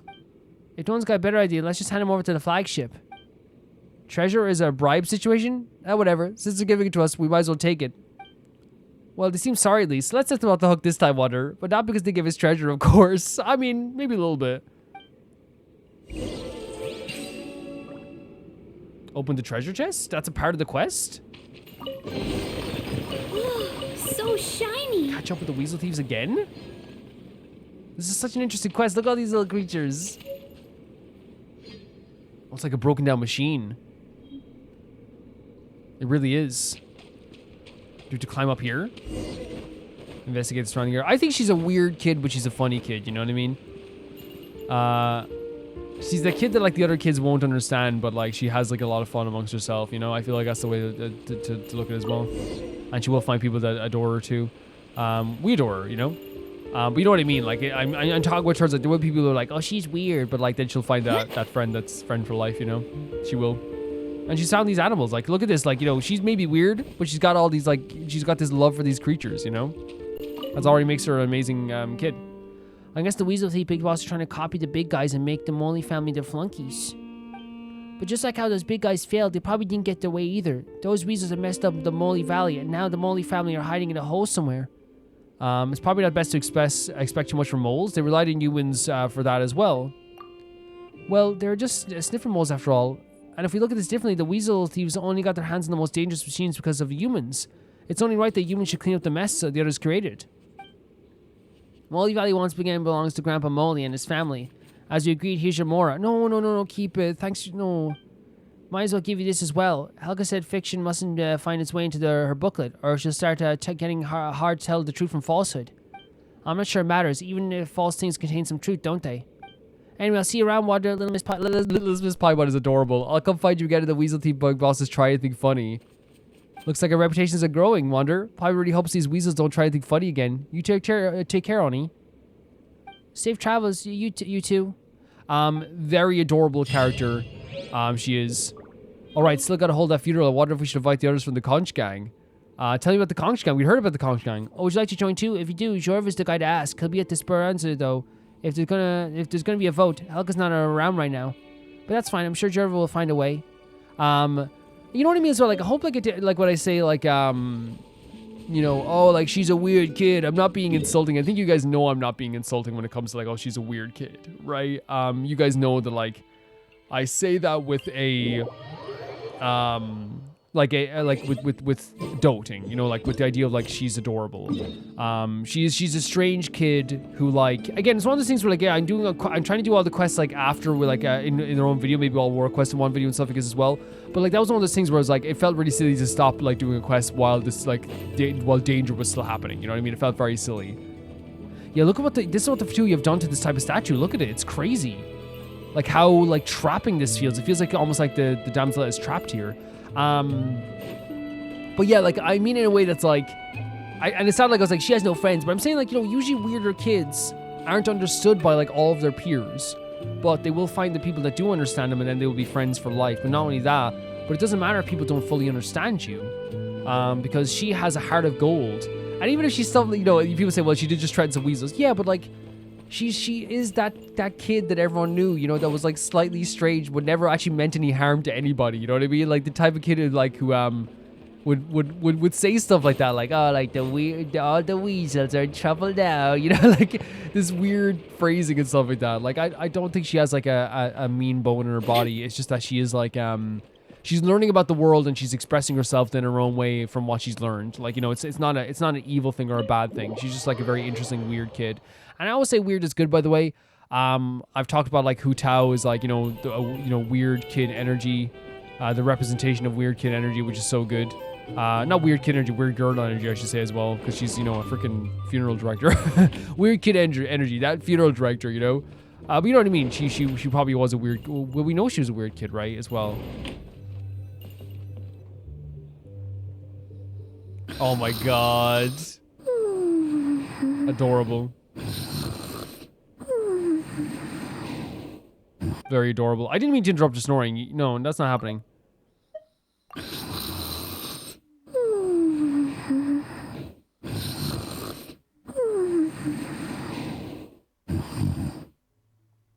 By the way, look, as we said, the eyes have softened. This is whenever he thinks about Lumine. This constantly happens. Not Krai Alan's steep in ancient story is the first place I stepped foot in Tevat.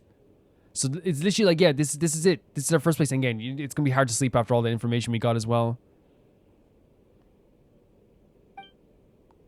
The Fatui, they seem to be conducting some kind of research on the ancient moon's remnants. And now they're after the Frostmoon Scion's sacred Moon Marrow. Which again gives the ability to look into the past as well, right? And then there's Damselette, Kuutar, the Moonborn. There's so freaking much, right? The involvement of all these characters, like the Damselette, the idea of finding our spaceship. Like, there's so much that goes into this. Why did she leave the Frostmoon Scions in the first place? And then why did she abandon the Fatui? Yeah, that's the thing. She left one side and then she left another side. She joined that other side and left that side. Llama mentioned family, yeah. Lumine, what happened to our spaceship back then? Why did we land in Tevat? Sometimes, and it's very sad as well, because again, I look at the eyes. Just look at the eyes here for a second, right? It's a thing that happens sometimes with the Traveler, where he will legitimately just like talk to Lumine inside of his head. Lumine, why are you doing this? Lumine, where are you? Lumine, you know, he'll do it sometimes, and it will be just like he's talking to her, but he can't obviously speak to her like, you know, directly. Oh, poor Traveler. My head's spinning. I won't be able to sleep like this. I'll try not to dwell on it. I just need to try and get some sleep. Just one more helping. Oh my god. Oh. That's my god. Oh my god. I envy Paimon sometimes. She really can fall asleep anywhere. No use forcing it. Maybe I'll walk to clear my mind. Yeah, 100%. And like, Paimon's a moonmaker. I always say this, you know? And I love that, like, we're being very healthy about this too. Like, it's oh, Paimon, I'm heading out for a bit. If you wake up, I'm still gone. Don't panic. I'll be back soon. Oh my god, of course. Yeah, just so she doesn't worry about this stuff either. Because you know that, like, remember with Sumeru, she worried so much. But she's been getting better at being by herself. We saw that recently with the detective jobs. Oh, we went for a walk. And Varka just happened to be away. Could it be something related to the Abyss?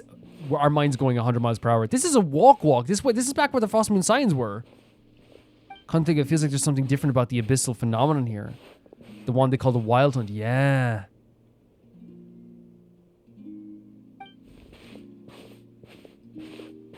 I didn't really. Yeah, you've gone literally like far, really far.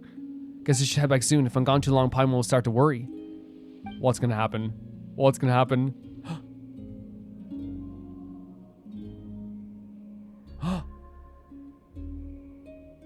Is that someone singing? Wait, no. Could this be the Damselette? Remember she was singing in the Lazo trailer. Lumintar? Hey, Zach? What are you doing here? These flowers. What? I remember. When you first appeared, there were flowers like this all So around you. I thought it was the Damselette singing for a second. Is Lunatar singing? Like when she had her birth. Are you leading us somewhere? It's heading towards us. No, okay, so it's not her. Okay, so could this be the Damselette? Because remember, like, the Lazo trailer, the Damselette was singing in that trailer on top of Signora's coffin. There's no way we're going to get to see the Damselette. There's no way.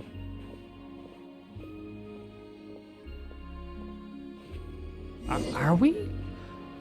We're playing as the Traveler as well. That means it's serious, like, we're locked into a story right now. That's how this works. You know what I mean? You okay? Oh, she's stopping in the flowers every time. This thing's getting closer, but it sounds a little melancholy. Yeah? A little bit sorrowful. Not exactly like, should we get this on the way?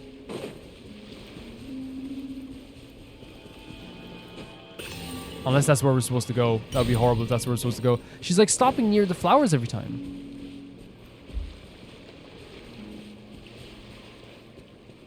There's a sadness to the vocals. You're so right, Traveler. Man, look at the way the flowers reflect on the water. It's so pretty as well. I'm very nervous about what this could be. I really am. Because if it is the Damselette, I'm, you know, going nuts.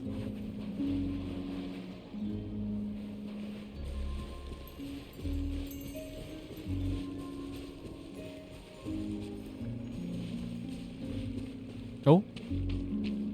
Over here? There's nothing here. You okay? Oh. Oh. I feel like that's like such a movie moment as well, where I was like this. I was like, I heard the sound and I was like, oh. Like, I heard the sound of the opening door. We're going down deep into a cave. There's lots of cave systems here in Krai. I guess we're going down. This music is beautiful, by the way. It's so gorgeous. But yeah, as the Traveler said, melancholic as well. Very melancholic. It's stunning. It's stunning. It's one of those tracks that you'll remember forever. Oh, is that her? Is that her? I think... Oh my god, no way. Are we actually gonna get to meet her? That's her? I'm so nervous. It feels like going, like, and this sounds such a weird analogy, but you know that feeling you get before you go into like a job interview? But it's that times 100. I feel sick. Her voice is gorgeous. But what's this as well? That is her, isn't it? Oh my freaking god. Genshin. What an introduction for a Fatui Harbinger. Absolutely stunning. Her voice is immaculate. Stop. Stop. Oh my god. After all this time. Even the animation on the walk cycle feels very, like, gentle and, like, ethereal, right? That girl, she looks like the Frostmoon sign statue. Sure, it's not. That is the Damselette. You're meeting another Fatui Harbinger once again. This music is just music. It's gorgeous. Who goes there? It's me. It's me. I'm the Traveler. No, exactly. Barely even able to say anything. How did you get Look in at here? this shot. Look at that. Her hair is amazing, isn't it? She has one of the coolest designs, legitimately. That nervousness, right? Understandably so. I am but a passing traveler. I followed your song here. I'm very sorry if I've intruded. What a beautiful way to put it. And there's Lunatar. What a gorgeous way to put it. I'm sorry if I intruded, right? The Kuhenki. I'm sorry, but like her design is like, it's magical, right? It's so like out of this world, like kind of like, as we say, we use the word fantastical a lot. That's what it feels like. Nod Krai is fantastical. Like, look at this design. What do you now? Did I just wander into a private abode? Should I leave? Should we talk? But I have questions. What do you want to ask her? Yeah. May I ask, are you the one they call Kuutar? And the harbinger that the Fatui refer to as the Damselette? The Fatui. We mentioned the Fatui and everything kind of paused a little bit. Are you here at their Oh behest? my god, no, we're dead. Oh my god.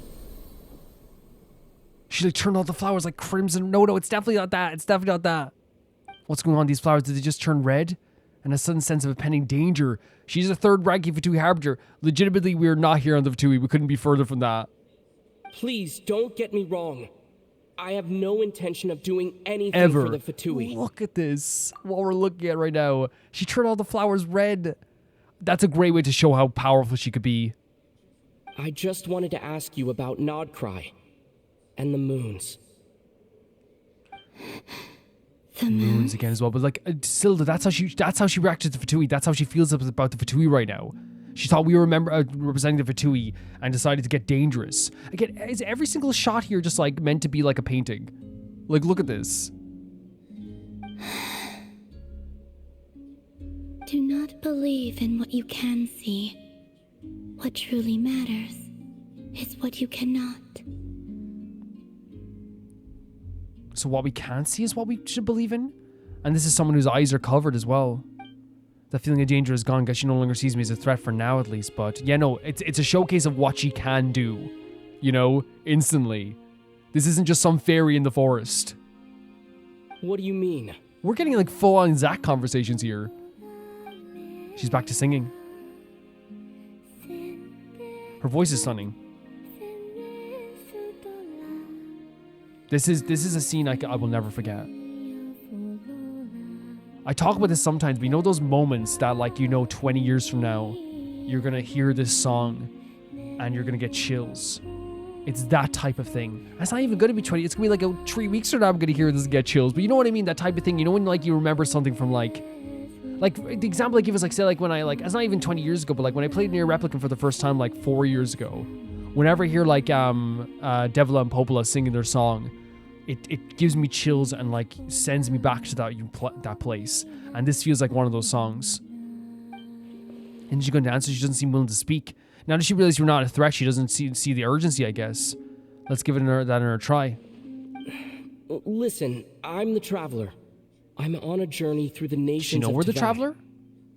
Hello. And she said her name basically here, by the way. Is that it? And again, like just like naturally, like, yeah, hey, how's it going? She's not too bothered. Doesn't she know how a conversation is meant to work, or does she just not care? I think she's just a different type of character. Could you tell me your name? Every shot is a painting. She stops here when we ask her name, but hesitates. Colombina. Her design is incredible. It really is. I need Colombina on the banner. So it is her. Yeah, there it is. She's a harbinger. She's one of the harbingers. Kuutar, the Damselette. Oh my god. The Confirmation. moon goddess. Pick whichever takes Again, she your seems so fancy. nonchalant about it. Some aspects of it is like, hey, yeah, call me whatever you want. I do not know, my Her young voice is maid. also gentle as heck too. So she doesn't know her own name, but she goes by whatever people have called her. Colombina, the Damselette, you know, the moon goddess, Kuutar.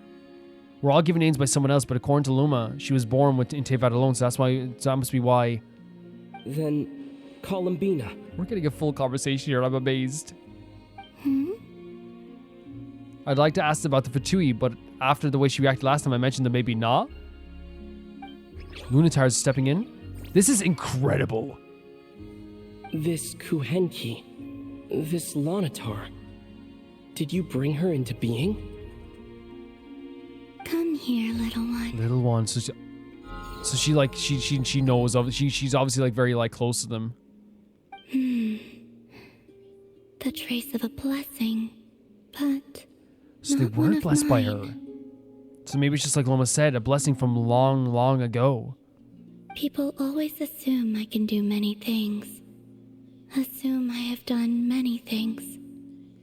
But I haven't. Is she saying that like it's the same way she says that people have given her names and she doesn't know her own name? People also like attribute a lot of stuff that she hasn't done to her as well. Like a lot of things that like people say she does, she hasn't even done those things. All I ever wanted Let us was know. to. What did you want to do? What did you want? She's drifting off again. So many mysteries remain unsolved, but we're not getting anywhere like this. Maybe this just isn't the right moment. It's about time I got going. God. I'm very sorry for What a disturbing you freaking today. beautiful scene. And I love with the politeness. I'm sorry for disturbing you. Time to head back. This music is gorgeous. It's so gorgeous. Is she letting Lonatar know something? Lonatar doesn't want to come with me? Colombina, that Kuhenki. Oh, you're leaving? She's so like, it's not nonchalant. It's almost like she's like one with the air. You know what I mean? She's like one with the energy, like this, like with the breeziness of the flowers. You know, not willing to let it go. It seems like she likes this Lonatar a lot. Go then. So she oh, this is so great. This is so incredible. Goodbye. All the wave. Take care. The moon can be treacherous. What does that mean? And she goes back to singing as well. This is one of the, and again, every Fatui Harbinger meeting is unique, and we said this is unique. Every one is unique, and this was probably the most like, I would say like, I'll ask her next time I get a chance to see her, right? She's not gonna, yeah. This is one of the most like, unique, and as I said, fantastical, ethereal, like, just beautiful meetings of a Fatui Harbinger. I would say in terms of like setting, the song that led us here, the kind of like airy feeling of talking to this character, the kind of like magical area that we've been in right now. This is probably the most like beautiful meeting of a Harbinger ever. Right? It has to be, right? Like the first time we met Tartaglia, like was like getting dragged, getting saved by some guards. The first time we met Signora was getting attacked. The first time we met the Vaughn was getting attacked. The first time we met, you know, the Knave was like in the midst of like serious debates. The first time we met the Captain was after he fought Bavika. You know what I mean? The first time we met Tori was like a threat. This is the most beautiful meeting of and like just we saw the Marionette as well. This is the most beautiful meeting of a Harbinger ever, and it seems like once again someone has, for us, a Harbinger now has a reason to leave. I guess the Harbingers. Wait, don't warp me out of here. No, I can listen to that song for 10 more years. Oh my god. So the Damselette has been here on EC Island all along, but if it wasn't for the Lunatar, I would have never even found a way in. So that's how she's able to hide from the Harbingers as well, and from the Frostmoon Scions. She didn't seem at all that concerned about the world outside. Why the Fatui want her back so badly? She's a Harbinger. The moon can be treacherous. What's that supposed to mean? Yeah, what does that mean? What are you doing? Wait. No, what the hell are you doing? What is happening? No, no. What is this? Right now? Just like this? Are they trying to kill me this episode? She's alone. Could she be planning something? What are they doing? And it's raining as well. What are you doing? Oh, and he's like calling out for her in the rain as well. Stop. This can't be real. This can't be. She's right there. Lumine. What are you doing, game? What are you doing? Ether. Was she just here? She doesn't seem that surprised to see me. Did you already know I was in Krai? What? I thought it was going to be like a vision or something.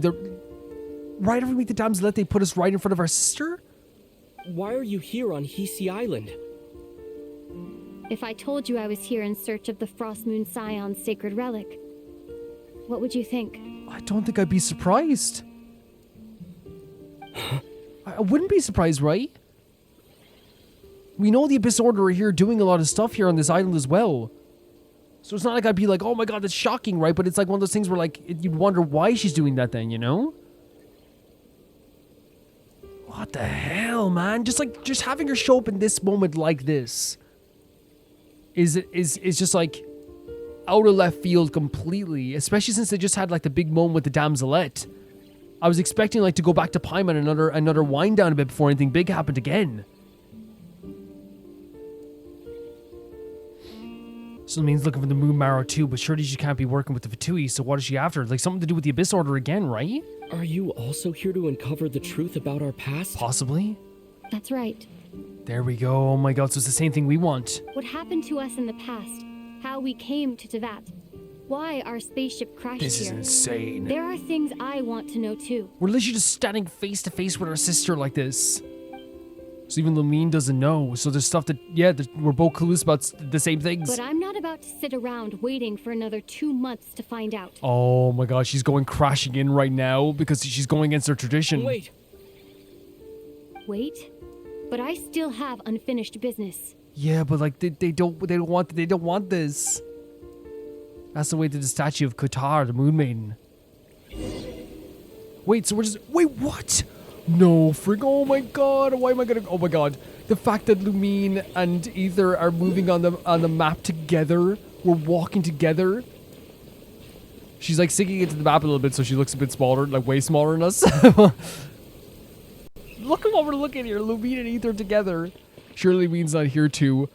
I'm kind of conflicted because I don't want to do this, but also if we're on a mission to do this and we're gonna help her out in some way, right?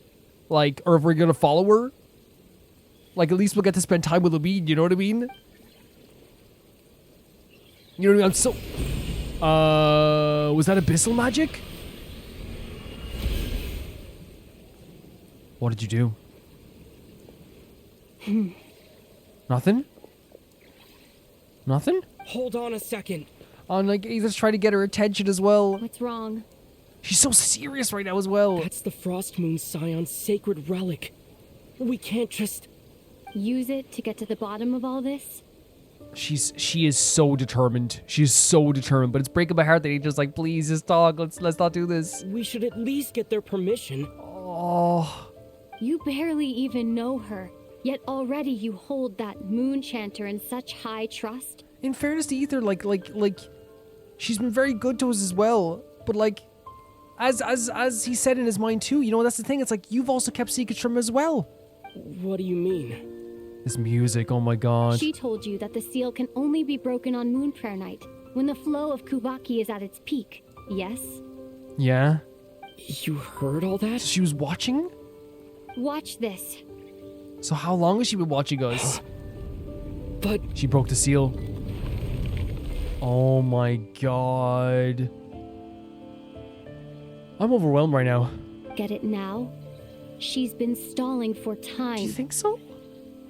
As long as the statue's base is imbued with sufficient power, the secret chamber can be opened at any time. Do you think she was lying to us?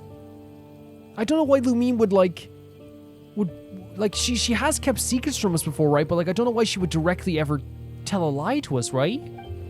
Lumine used abyssal power, not Kuvaki, yet she's broken the seal all the same. Did the abyssal power override the seal's Kuvaki? Or has Lumine been telling the whole truth and nothing but? Maybe Llama's just afraid of breaking with tradition? There's a lot of thoughts here, right? Because again, what happened earlier? The thought was in her head of like, oh, what is our sister doing? Like, was she telling the truth to us? She's told lies, not told lies, but she kept truth to us from before. Who should I trust? Oh my god, asking that question is such a crazy question right now, because that's like our sister, right? But even with it being our sister, she's also, as we said, kept secrets from us. Who should I trust? That's such an important question for Wander here. Is it such a sin when I don't put all my cards on the table for you, but not when someone else is doing it? Wait, what?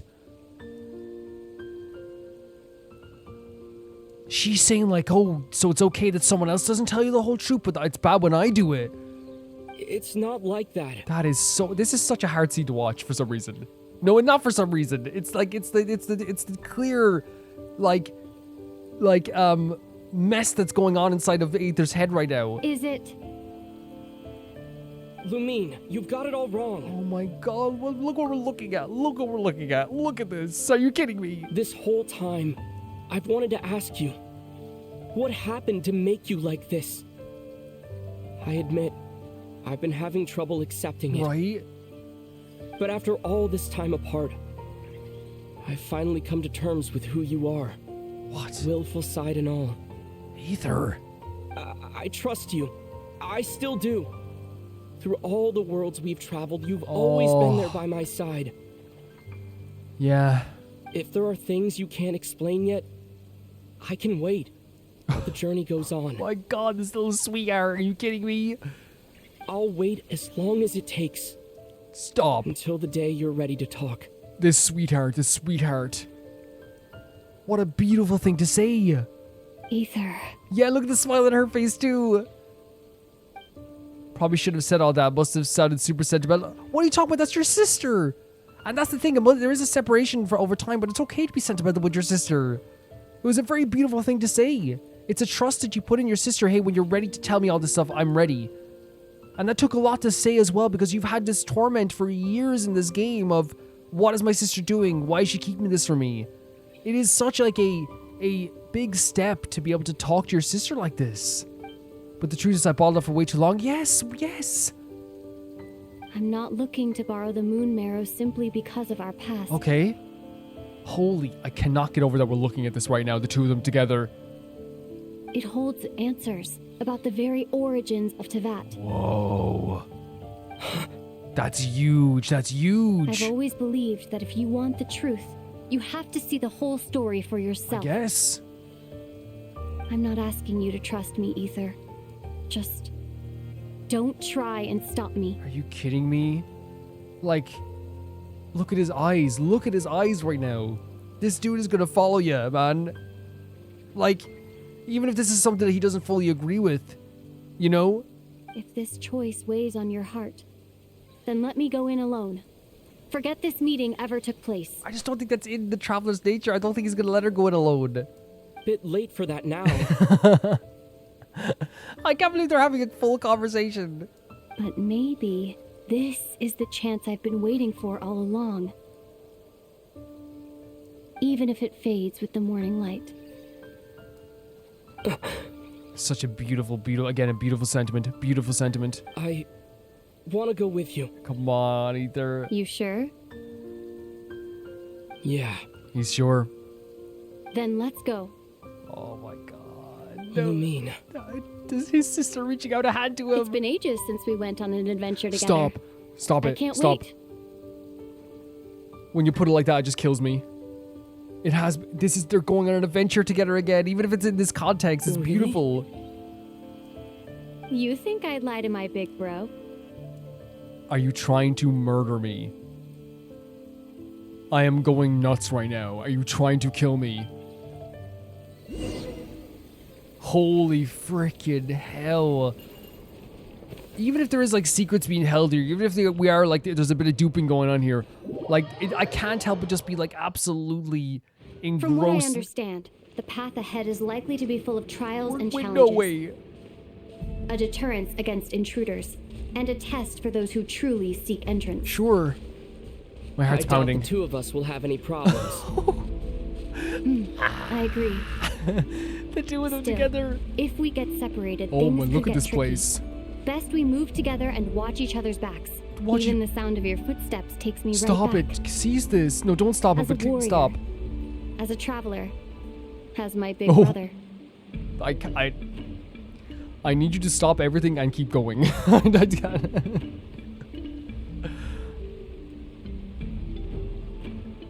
First of all, this place is beautiful, but like the idea of like, hey, like your footsteps take you back. This is like old times. You're like my big bro. What am I supposed to do?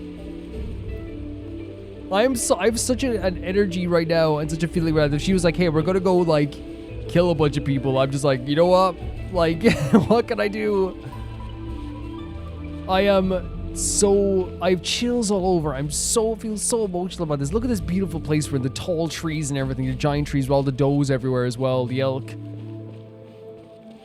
The sound of our footsteps take her back. She remembers the sound of our footsteps. And look at the way he's looking at her. We're just happy to be with Louise right now. Looks like this is the first trial. Wait. We're in a domain with Lumine. We're in a domain with Lumine. What's the first trial? Try not to die with everything that's going on. Ether, do you understand how Kuvaki works? How it exacts force through push and pull? What do I need to do? Let's see. How about this? I'll that. temporarily neutralize the Kuvaki on the cliff face and move the platform into the center. Sure. Once it's in place, you'll need to utilize the repelling force of Kuvaki to reach the other side. Gotcha. Okay, I'll leave it to you then.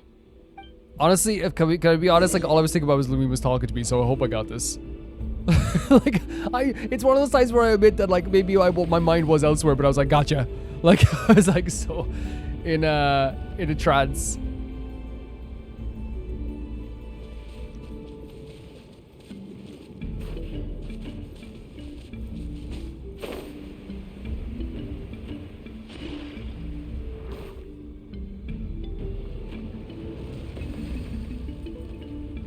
She's like, did you hear everything I said there? Gotcha. How do I get over here? She probably said everything, guys. I'm so sorry. This is not even, like, funny. Oh. Like, I legit, like, was just like, gotcha. Because, like, I was just, like, so, like, lost in the moment. Beautiful stuff here. The beautiful music. This location is gorgeous. This is one of the prettiest domains ever, right? Ah! This should help Lumine get across.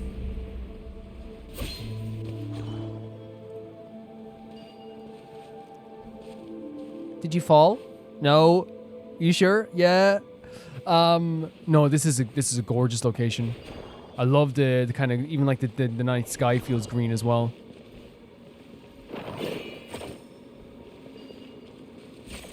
Lumine! Even though he shouts Lumine, like, are we? Am I supposed to like I'm literally like looking up funerals right now because I'm dying. This is insane.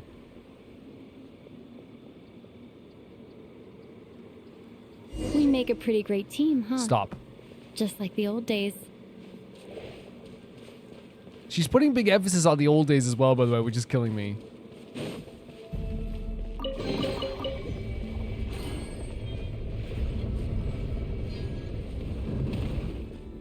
Holy hell, look at even the architecture here is gorgeous as well. I mean, look at this. Oh my god, it's stunning. It really is just so pretty. Look at what I'm witnessing right now. Look at this. A wide open space. Must be in That for makes a sense. fight. That makes sense. She knows what boss battles look like. Or these areas for fighting look like. Oh, look at these guys. Green slimes. Dinosaur slimes. Was that it? What a letdown. Okay, our sister's a beast. That look on Lumine's face is so unlike her. Well, you thinking it's not? She's not acting like herself? Was she scared by her experiences while we were apart? Each day a mark in her flesh until she ended up like this. Well, we've changed as well. We have. We talk about the aggression that we have that is more like apparent, but like he's saying like, oh, maybe like she's become so cold to like combat that now she doesn't even like think twice about an enemy like this. Ether, What is it? why are you looking at me like that? Those enemies were weak, were they not? Yeah, but like he's just like noticing his sister for the first time in a while. It's a change. Maybe it's because the trial's only just begun. Actually, I've got an idea. Yeah? Why don't we have ourselves a little friendly competition? Oh, Jesus Christ. Are you serious? Let's see if your journey has made you rusty. The reason why I say this game is trying to kill me, it's like very clear that this is a big moment for the fan base, right? Especially people who like love the relationship between Lumine and Ether. Like all of this it really is like meant to play on, and that's good writing to play on the emotions we've had for so many years of this relationship, you know? You're on. Oh no! Did you hear that? You're on. So happy. The two of them standing in formation. She's totally gonna win this, by the way. I won't lose to you, Lumine. Stop it. Oh my god, this is so cute. This is so cute. If memory serves, I used to come out on top more often than not. Really? That's fun to know. I think we have like a firepower, so we might have like a little bit of Sure advantage you're here. all right? How did she get one? That was my. Hey, that's my Seems one. your memory's slipping, Lumine. Save it. Hey, You'll know who's stronger. Lumine, those are mine. See what you've got. Lumine, that's my one. She coming over taking my stuff. She's gonna destroy us. Please. My ether is not well built. I don't know if that matters though. Here, I'll let you take this one. But next time, I won't. She won. What do you say you let me take this one? Slacking off on your combat training? Or has no one been around to keep you in I literally shape? had training, but don't blame Calvin on Calvin's not good at combatness on ether. No, I just wanted to let you win. Oh my god, brother sister quarrels. I just want to let you win. Been too busy practicing your excuses instead. I love this. I love this so much. Oh, the laugh as well. Wonder when the last time we bickered like this was. Missed those days in review. Yeah, it's playful bickering as well. What are they planning to do with this, like, this story? Like, where does this go? She's just gonna leave again? Oh, yeah, see ya. Bye-bye. See ya, Ether. I wouldn't have been good with any other elemental energy, by the way, as well. I'm just not good with Ether. I never use Ether at all.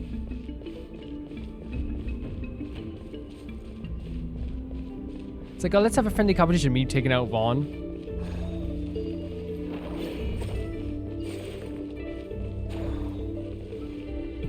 Well, maybe we have to do it from here.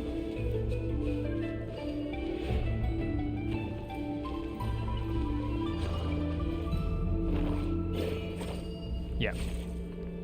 To activate that there. Holy hell. I mean, how are you not amazed by this stuff? This is one of the prettiest places I've ever seen in my life. How are you not just, like, absolutely amazed? It's gorgeous. Again, you guys know I love a place that feels like we shouldn't be here. I love those type of places. The overgrown grass, the beautiful architecture. Stunning. What is this place? No sign of any monsters.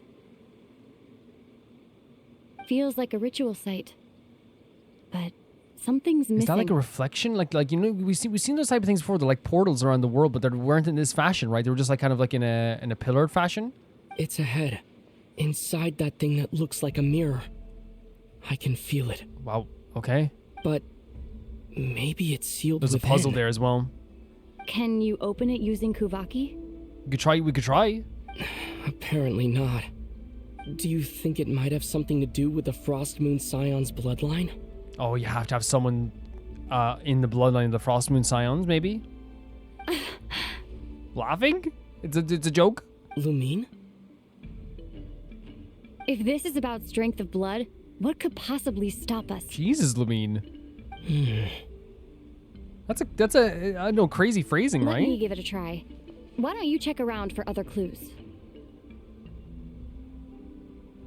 Sure.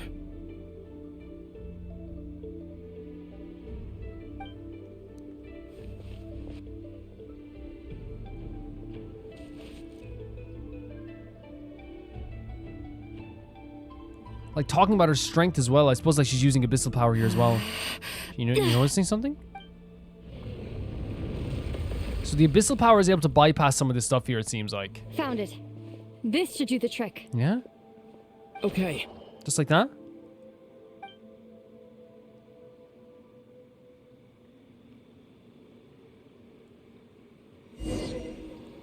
Are we solved the puzzle? So now we can solve the puzzle?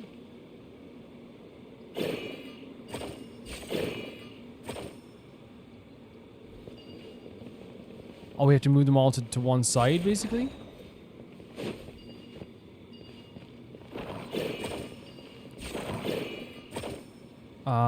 Oh.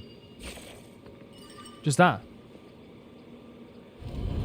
Oh, we have some movement here as well. Yep, that got a reaction. That's one down. We'll take a reaction.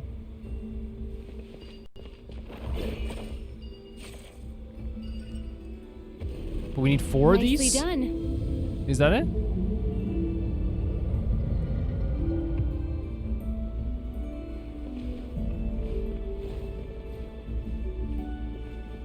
Ah, she's moving more of them. We're literally solving a puzzle together. You know what I mean? Like, if you really think of it that way,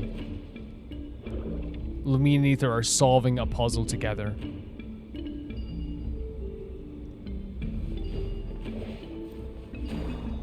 And we are.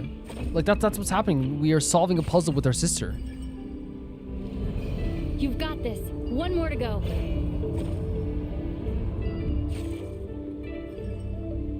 Good work, Ether. Our sister saying good work to us means a lot too. It means so much.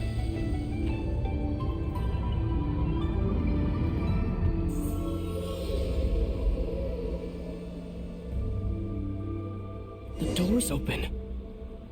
Come. We must be close. Wait, oh, over here, sorry. I mean, I was following Lamine. Me running ahead. There's no way I'm running ahead of Lamine now. We're doing this together. For sure.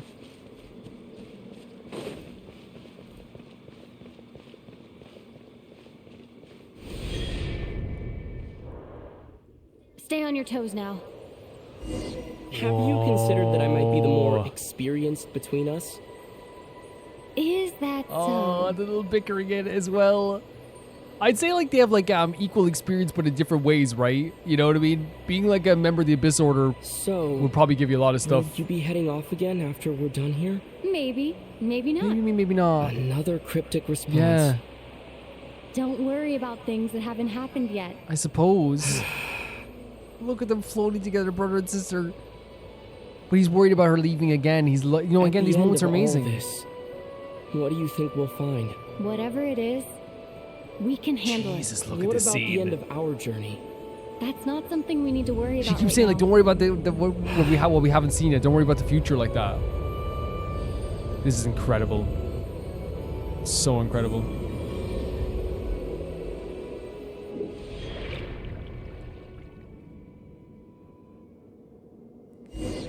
Oh my god. Like, it legitimately is just like one of the most stunning domains, if not the most stunning domain ever. Like, what they've done with this, with the tall trees that feel like godlike, you know, they feel like otherworldly. These locations in the middle, the buildings, the architectures, the lighting. Look at this, like, the elk, like, almost like tree-like, Looks elk-like the final horns trial coming is out on just top up of this. ahead. Ready for battle? Whatever, yes. When have I ever not been? Oh my god, I love that little confidence streak. But there's doubts. What's wrong? Going on an adventure with you, side by side, it's been so exciting. Uh-huh. But at the same time, it just feels surreal, I guess. That's understandable, right?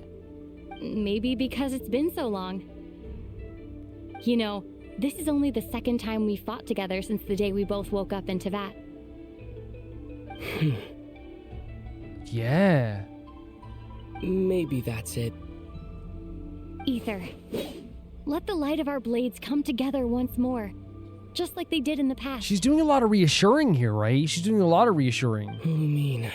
And this means a lot to, hopefully, to both of them. Like, it definitely means something to Ether, the way, like, because we're inside Ether's thoughts. That's what I'm saying. Like, we're inside Ether's thoughts. This is a night of miracles, an adventure that belongs to us. Let's not weigh it down with worries and regrets. And, like, she is playing on that fact as well. Like, and I'm not saying, like, it's a manipulative thing. I'm saying, like, you know, the idea that it's, like, you know, this means a lot to them. The idea of, like, being together, right? It's a beautiful moment. This is our adventure. Oh, Jesus Christ. As she says that the bridge just comes across here as well.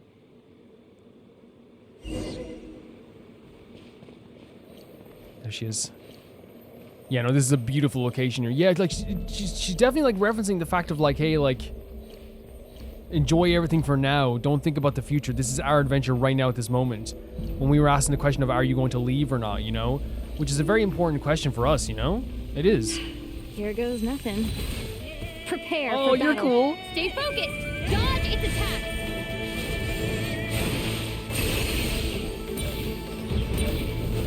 Don't forget to heal yourself. Ow.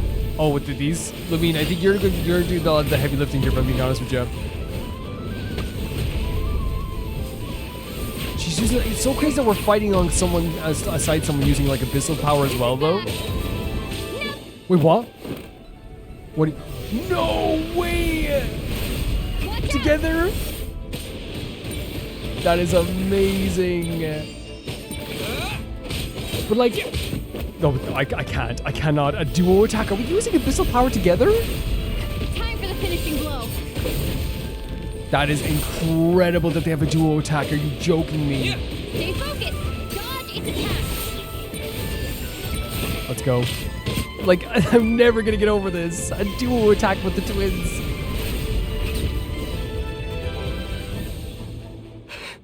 It's over. Absolutely incredible. Incredible that they even gave us. That's so generous. They didn't have to do that. Nicely done. Flawless execution. She's like praising our battle work as well. Couldn't have pulled it off without your backup. Not too shabby at all. I mean, yeah. As for what you were saying, yes, I should have come to see you earlier. Or at the very least... Spent more time with me going on adventures like this. It's been a long time apart. And we know, again, as I said, we're inside Ether's head and we know he's felt this so much. Something like that. Instead of just running off and expecting you to follow my trail. And expecting us to follow the trail. She knew we were following her trail at this point as well. Wait a sec. That's not an official apology, is it? That goes without saying. Oh my god. I want to frame every moment of these scenes. Come on. Time to claim the treasure we came for. You know what I mean? Like, how beautiful is their interactions with each other? The little tiny bickering, the sibling kind of like moments between them is so beautiful. But I do love that Aether does, like, you know, call upon the fact it's like, hey, you did leave and you have been like gone for a while, and it has been upsetting for me in a lot of times. In a very sibling fashion, not giving a direct apology either, which is very funny. That's a very sibling thing to do, you know? Oh my god, look at that. Holy hell. Oh my god, I thought it was just gonna be the shadow of this elk. No, it's like right there, like in blinding, like blue light.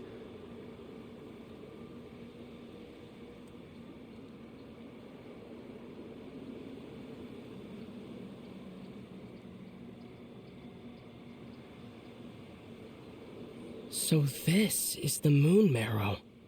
The treasure we've been after. And right before it together. All right. Go get it for me, Aether. It belongs to me. It belongs to you? She's talking to a complete stranger again. So that's the thing, there's moments here where Aether says like he doesn't recognize her, right? Like the moments with the battle. She's using a lot of reassuring language. There's a lot of stuff that he like just doesn't recognize about her. What's wrong, Aether? After everything we've just been through, you still don't trust me? Like even stuff here, like this type of language as well. Like it's very like, you know, kind of like, hey, come on, why don't you trust me? Come on, you know, like, and playing on the fact that we just had an amazing moment together. Don't you want to know the truth too, just like I do? The music here is setting a different tone. As the way she said it belongs to me. Rest assured, I'll share the truth with you afterwards. Now, go bring it to me. Oh, look at his face. Are you kidding me? It's just the phrasing of what she says. She says some stuff. What's going on? Where did this fog come from? There's a fog? Wait, what? Lumine! What's happening? What the F is happening?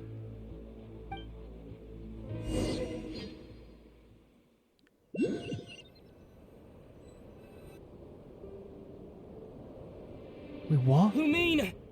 Wait, is this where we... Why is this place... Wait, is that the... It's the abyss, this is the wild hunt? It is the wild hunt, oh my god! Did it show up when we entered the domain?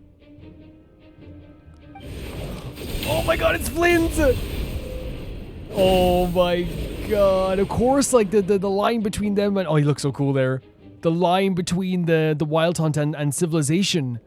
He saved us. Oh my god, what a moment. But what happened to Lumine? Lumine! Oh, he's still... Even though he just like gone to a near-death experience, he's been saved by Flynn's. Of course he's still calling out for Lumine. Huh? What are you doing here? Oh my god, look at him. I love his design so much, but he came in and saved us. You're Flynn's. Yes, we ran into each other at the flagship this afternoon. I'm honored you still remember. Oh man, I love your Halloween design. I love it. That would, like, what happened there? Like, Lumine just disappeared and we showed up back out here. The seal is closed again, by the way. Is this the same place? It is. Is Lamine gone? Oh my god, it's the first thing we're thinking of. Of course it is. Are you looking for something here? He saved our lives, by the way. No, maybe not saved our lives. We probably could have fought them, but in that moment, we were so emotionally distraught. I don't think we would have had a good fight with the Wild Hunt. I think we would have still been thinking about Lamine. I'm not sure I want to admit I just broke into the Frostmoon Science secret chamber in search of sacred relic. Taking a walk, doing a bit of moon gazing. And you just happened to end up surrounded by the Wild Hunt. So he's saying they were attracted to something? Sorry, I did not intend to come off as pointing fingers. Indeed, perhaps our courses of action do not differ so greatly. You were out for a walk too, or were you moon gazing? Look, he's so much taller than Ether as well. Again, I love his design. I think, like I said before, like the only thing like I'm not like huge on is like the back hair part, but like the color is cool on the back hair, so like I'm like very forgiving. You know what I mean? Not that I have to be forgiving of a design. Like some aspects of design you're not gonna be like too huge on, you know, but not exactly. We Lightkeepers are accustomed to patrolling at night. A long-held tradition, you understand. I was just passing by when I noticed that the Wild Hunt had struck. So I simply did what I am duty-bound to do. Yeah, and you saved us. As a matter of fact, I just saw someone leaving in quite the hurry. Was that your companion? Wait. You saw Lamine leaving in a hurry? What did she look like? Can we ask what did they look like? That was a person dearest to me, so Lamine ran. So she didn't want to be recognized by maybe like the Wild Hunt or Flynn's. Perhaps I should take my leave now. After all, my patrol isn't over yet. Krai is a dangerous place to be at night. I'd advise that you head back soon as well. Thank you so much. Thank you so much, Flynn's. What the hell just happened? Wait, and like they're just back to their normal places, by the way. This is sealed up again.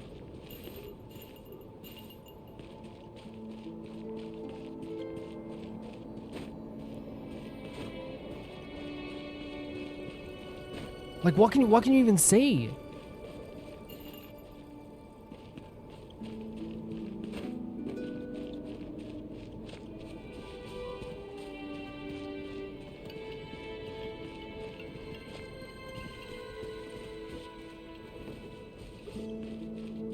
It's so interesting to me that when Flynn showed up, Lamine runs away. And I wonder if that is just a thing where it's like, you know, it's not surprising that she might run away from anyone other than us, because it's one of those situations where like she doesn't want to be recognized, and like she doesn't want to, it feels like sometimes she doesn't even want to leave a track of herself. Look at this statue as well. All this music. This is one of the most like eventful episodes we've ever had in the series, and that's saying a lot, because we have eventful moment after eventful moment in this game.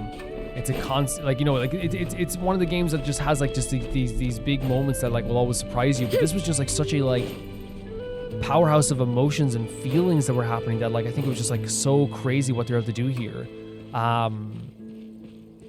So here's what I'll say. Let me just get this here as well. Maybe we could level up a statue as well.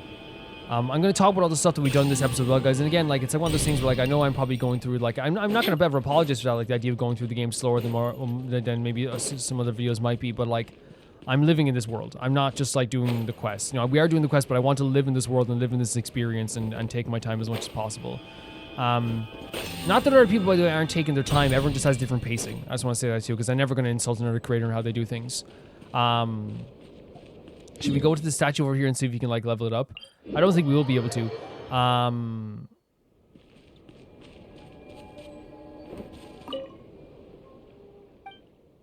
don't think we will be able to. Yeah. Yeah, we have 4 more left and we can get those Primo gems as well. I'll stand maybe here. And, like... Wait, we should heal up as well, right? Yeah, we'll stand here maybe and we'll have a... Actually, like, yeah, in the distance, the god statue as well. I'll maybe turn down the TV and talk about some stuff here as well. While I usually run around, I feel like I need to, like... I think everyone needs a motion break, honestly. Vanessa's not never a bad person to have, just even, you know, eating a sandwich or like having some fun, like here. Yeah, there it is. In this episode, we obviously like had our journey through the Frostmoon Scions and learning about like their past and the idea of like the moon goddesses. They talk about the eternal, the what was it, the eternal, the Frostmoon sign, and I forget the name of the third one, because of course like I'm gonna remember like when I come back next time, but like they all had different meanings, like these moon goddesses. One, you know, the eternal one brought the tides with them, and the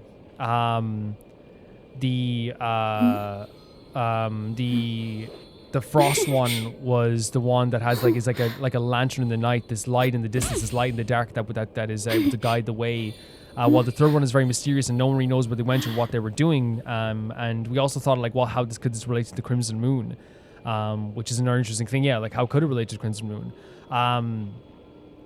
But in the conversation, we learned that like their husks, the moon husks, were destroyed during the battle with the Descenders. And because of that, like the kind of remnants of those husks like came across like all of Krai, which is why this place is such a connection with the primordial elemental energy that they have here as well. That Dotori obviously wanted to find out about as well, right? That's why one of the reasons he came here was that elemental energy that predated actual like even like phlogiston, right? Just like this amazing thing that happened 500 years ago. This with you know. The reincarnation of the Damselette, but we're going to talk about that as we go forward. Yeah, like, and we kind of got this information about like the moon goddesses and like the pulling down of the moon fragments by the Fatui. Like they're clearly trying to like plan something along the lines with the sacred relic as well, which can also look into the past. Because if you can look into the past, like, and there's a lot of information there that we've known this in Genshin. That can like really, especially since like as Lumine said, it can look to the start of the war, like not start of the war, the start of Tevat. Like you're looking at information on primordial stuff that no one ever thought they would see again. And you know, every time we learn something primordial about this world, we learn something about the world today as well, if that makes sense. You learn something and then you go, oh, this applies to like nowadays as well. It happens so much in this game. I was like so amazed by like our journey through the Frostmoon Scions area, and then of course we had the encounter with the Fatui, which like, you know, was frustrating because these guys are so like so bad to be doing this, like, especially at a dinner time as well.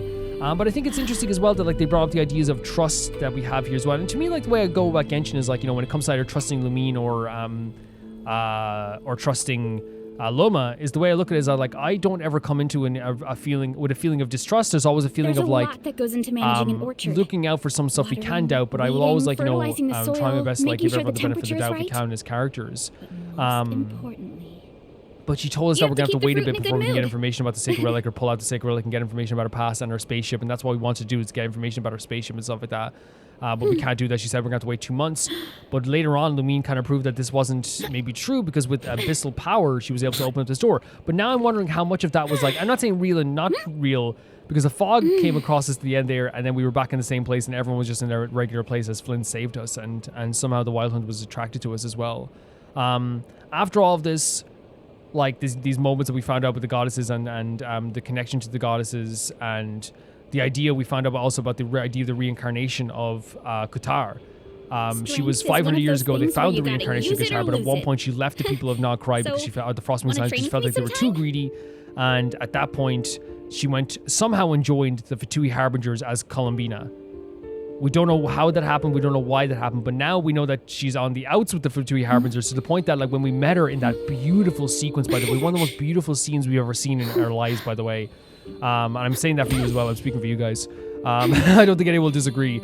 But like this absolutely stunning flower field with beautiful music and her vocals playing. It was like I think the most gentle and beautiful and ethereal meaning of a Fatui Harbinger ever. It was gorgeous. And legitimately the most gentle meaning of a Fatui Harbinger ever, right? Even though we had like that aggression there too, and I love that they had that there too, but like she got angry when we mentioned the Fatui, because then we have this moment where it's like, oh, she's like very powerful, and we know how powerful she is. I love how Ether was reacting in that scene, where he was kind of like very gentle with her, not trying to upset her, not trying to be rude to her, just having like a very gentle conversation with her, to the point that it wasn't him trying to like kind of like overwhelm her or be rude to her. It was actually like a very beautiful moment there as well between the two of them. No matter how busy life he even gets, stopped talking about the Fatui, which would have been beneficial for us to learn about the Fatui, but it's very clear that she is on the outs with the Fatui and doesn't want the Fatui to find her. And the reason why they can't find her is because not only like is she hiding herself from the Fatui, the Frostmoon Scions are also have no idea where she actually is as well, because she is blocked by the Luminetta thing that like is able to block the door, like that we saw there too. And we only found out about it because we have trust with that creature, with the Kuneki, and also at the same time too, we heard the singing as we were going for a walk as well along this path too. So beautiful, such a beautiful moment, such a gorgeous sequence there with the Damselette. And can I say as well, in terms of design, I think it's probably like I'm trying to think of like what would be my favorite Fatui Harbinger designs. I think that like Vaughn is like so up there because like it's such a unique and iconic design as well. But I'd say I put the Damselette in top 3 for sure. I love the captain's design as well at the same time too. So I definitely say the captain is up there also at the same time also. But in terms of just like overall designs, they would be like my favorite Harbinger designs so far, I would say. Damselette's probably like number 2, I'd say. Just because like the Vaughn design is so close to my heart, I guess I know. But I love the colors of the hair. I thought that even like the way they did her animations was like very, very cool because they showed her like in this kind of like very like, as I said, like almost like a fairy tale. She looked like she was in her own fairy tale. But obviously, like we saw when she like got angry, it's like there wasn't exactly like a fairy tale there as well. She talked about how she was known by many different names, and you can call her whatever you want at that point too. And I feel like that kind of lends to the idea of as well. Like people are also putting a lot of like stuff onto her as well, where it's like, oh, she did this and she did that, but she's like, everyone's putting all these accomplishments on me and all these things I did, all these stuff I can do, but I'm not sure if this is stuff that I can even do. And I feel like that's the thing. Where maybe we're going to get an idea with the Damselette of this thing where like people are constantly putting this pressure on her, putting this ideals on her, putting this name on her, naming her. She doesn't actually know where she truly came from or where she truly was, like, no in terms of her reincarnation 500 years ago. You should always sit down and enjoy but a other proper people are meal constantly when you telling get her who she is and what she does and what she has done and like her is legends and all stack this my stuff plate too. up But she high doesn't even have like a and name that she squash named it all herself or down. someone named her like a mother. Deep breath. She just has a lot of names like Colombina, That way, I get to the eat. Damselette, the moon goddess, all this stuff, like, just very like, seems like people are like naming her themselves as well.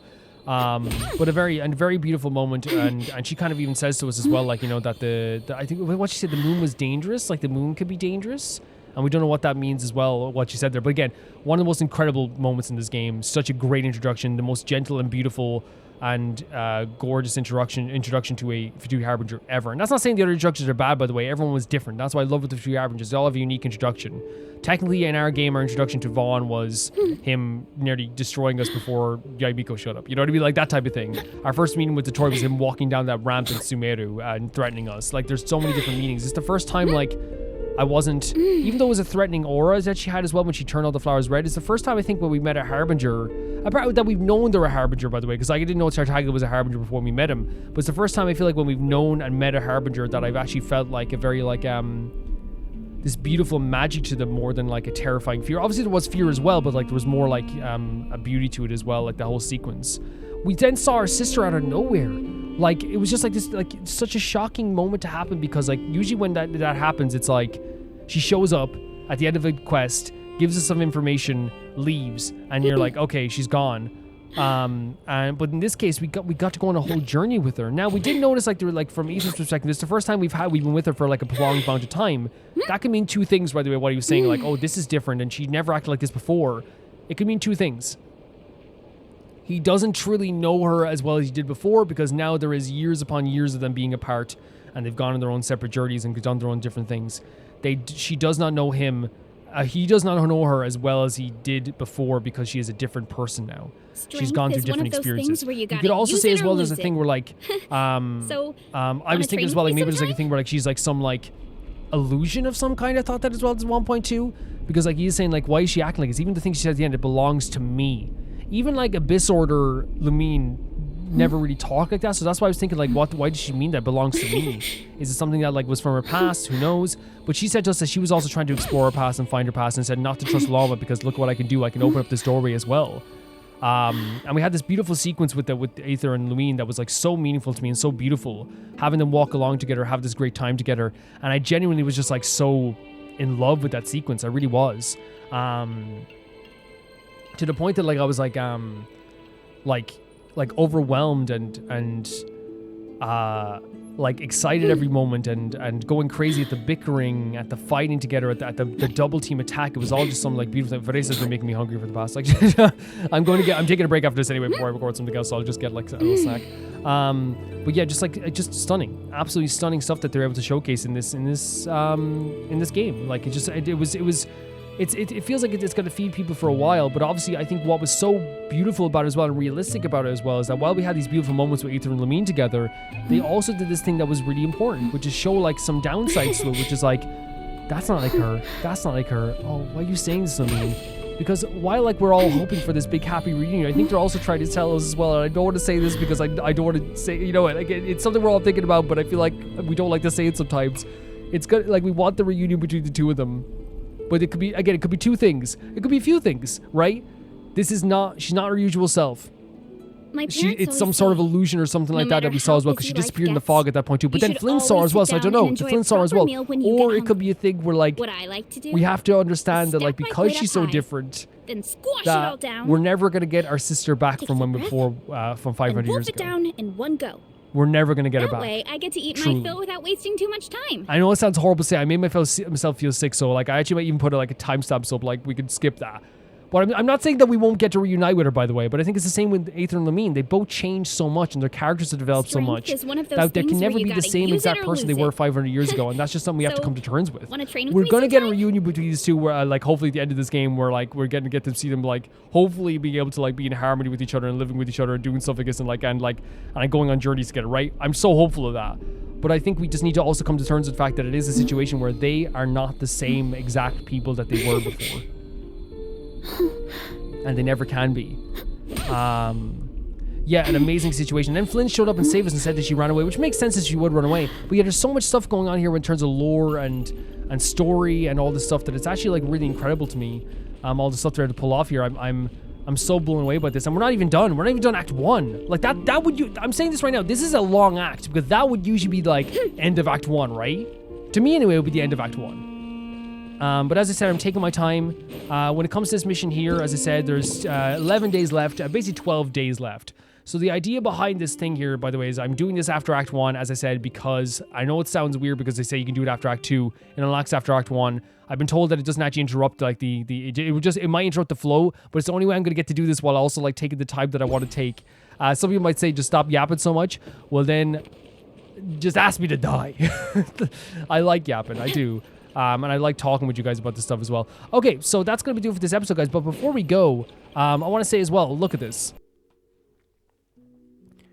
I want to give a massive thank you as well, by the way. As you can see here, I have like a lot of gems. And this is a big thank you to a patron by the name of Yassassin, who randomly, once again, just sent me a bunch of gems. And the way they described it was obviously like it's, they said you can use whatever you want on these or use these for whatever you want. But basically, like, it's just to have a stockpile of gems. That's what they wanted. And they said, whoever you want to use in the future, use them. And I just want to say how freaking kind they are, how amazing they are. This is just, like, insane. It's like, I'm, like overwhelmed. Absolutely overwhelmed at this gift. They already give so much, and they're just so kind. And I can't praise, like, and I can't be thankful and praise and I'm so overwhelmed. It's just so amazing, and I have nothing but like gratefulness. It's so amazing. Like I literally like because they did the new update with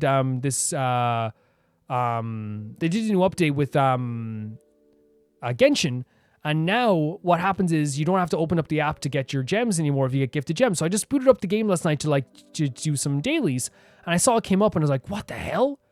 I was like, what the hell happened? But they did DM me about it. It's just like one of the issues is sometimes is because like I do monthly thank yous to certain tiers on my Patreon. So like I usually get all the messages back. So I tend to like, slowly go through those. So I just didn't see the message back at the time.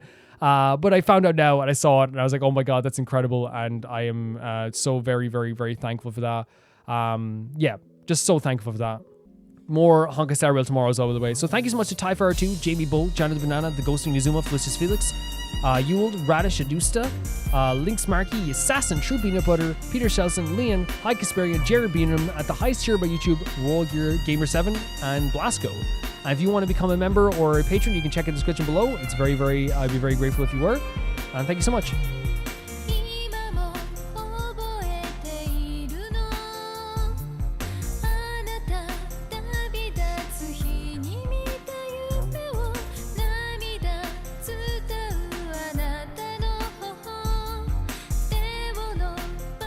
という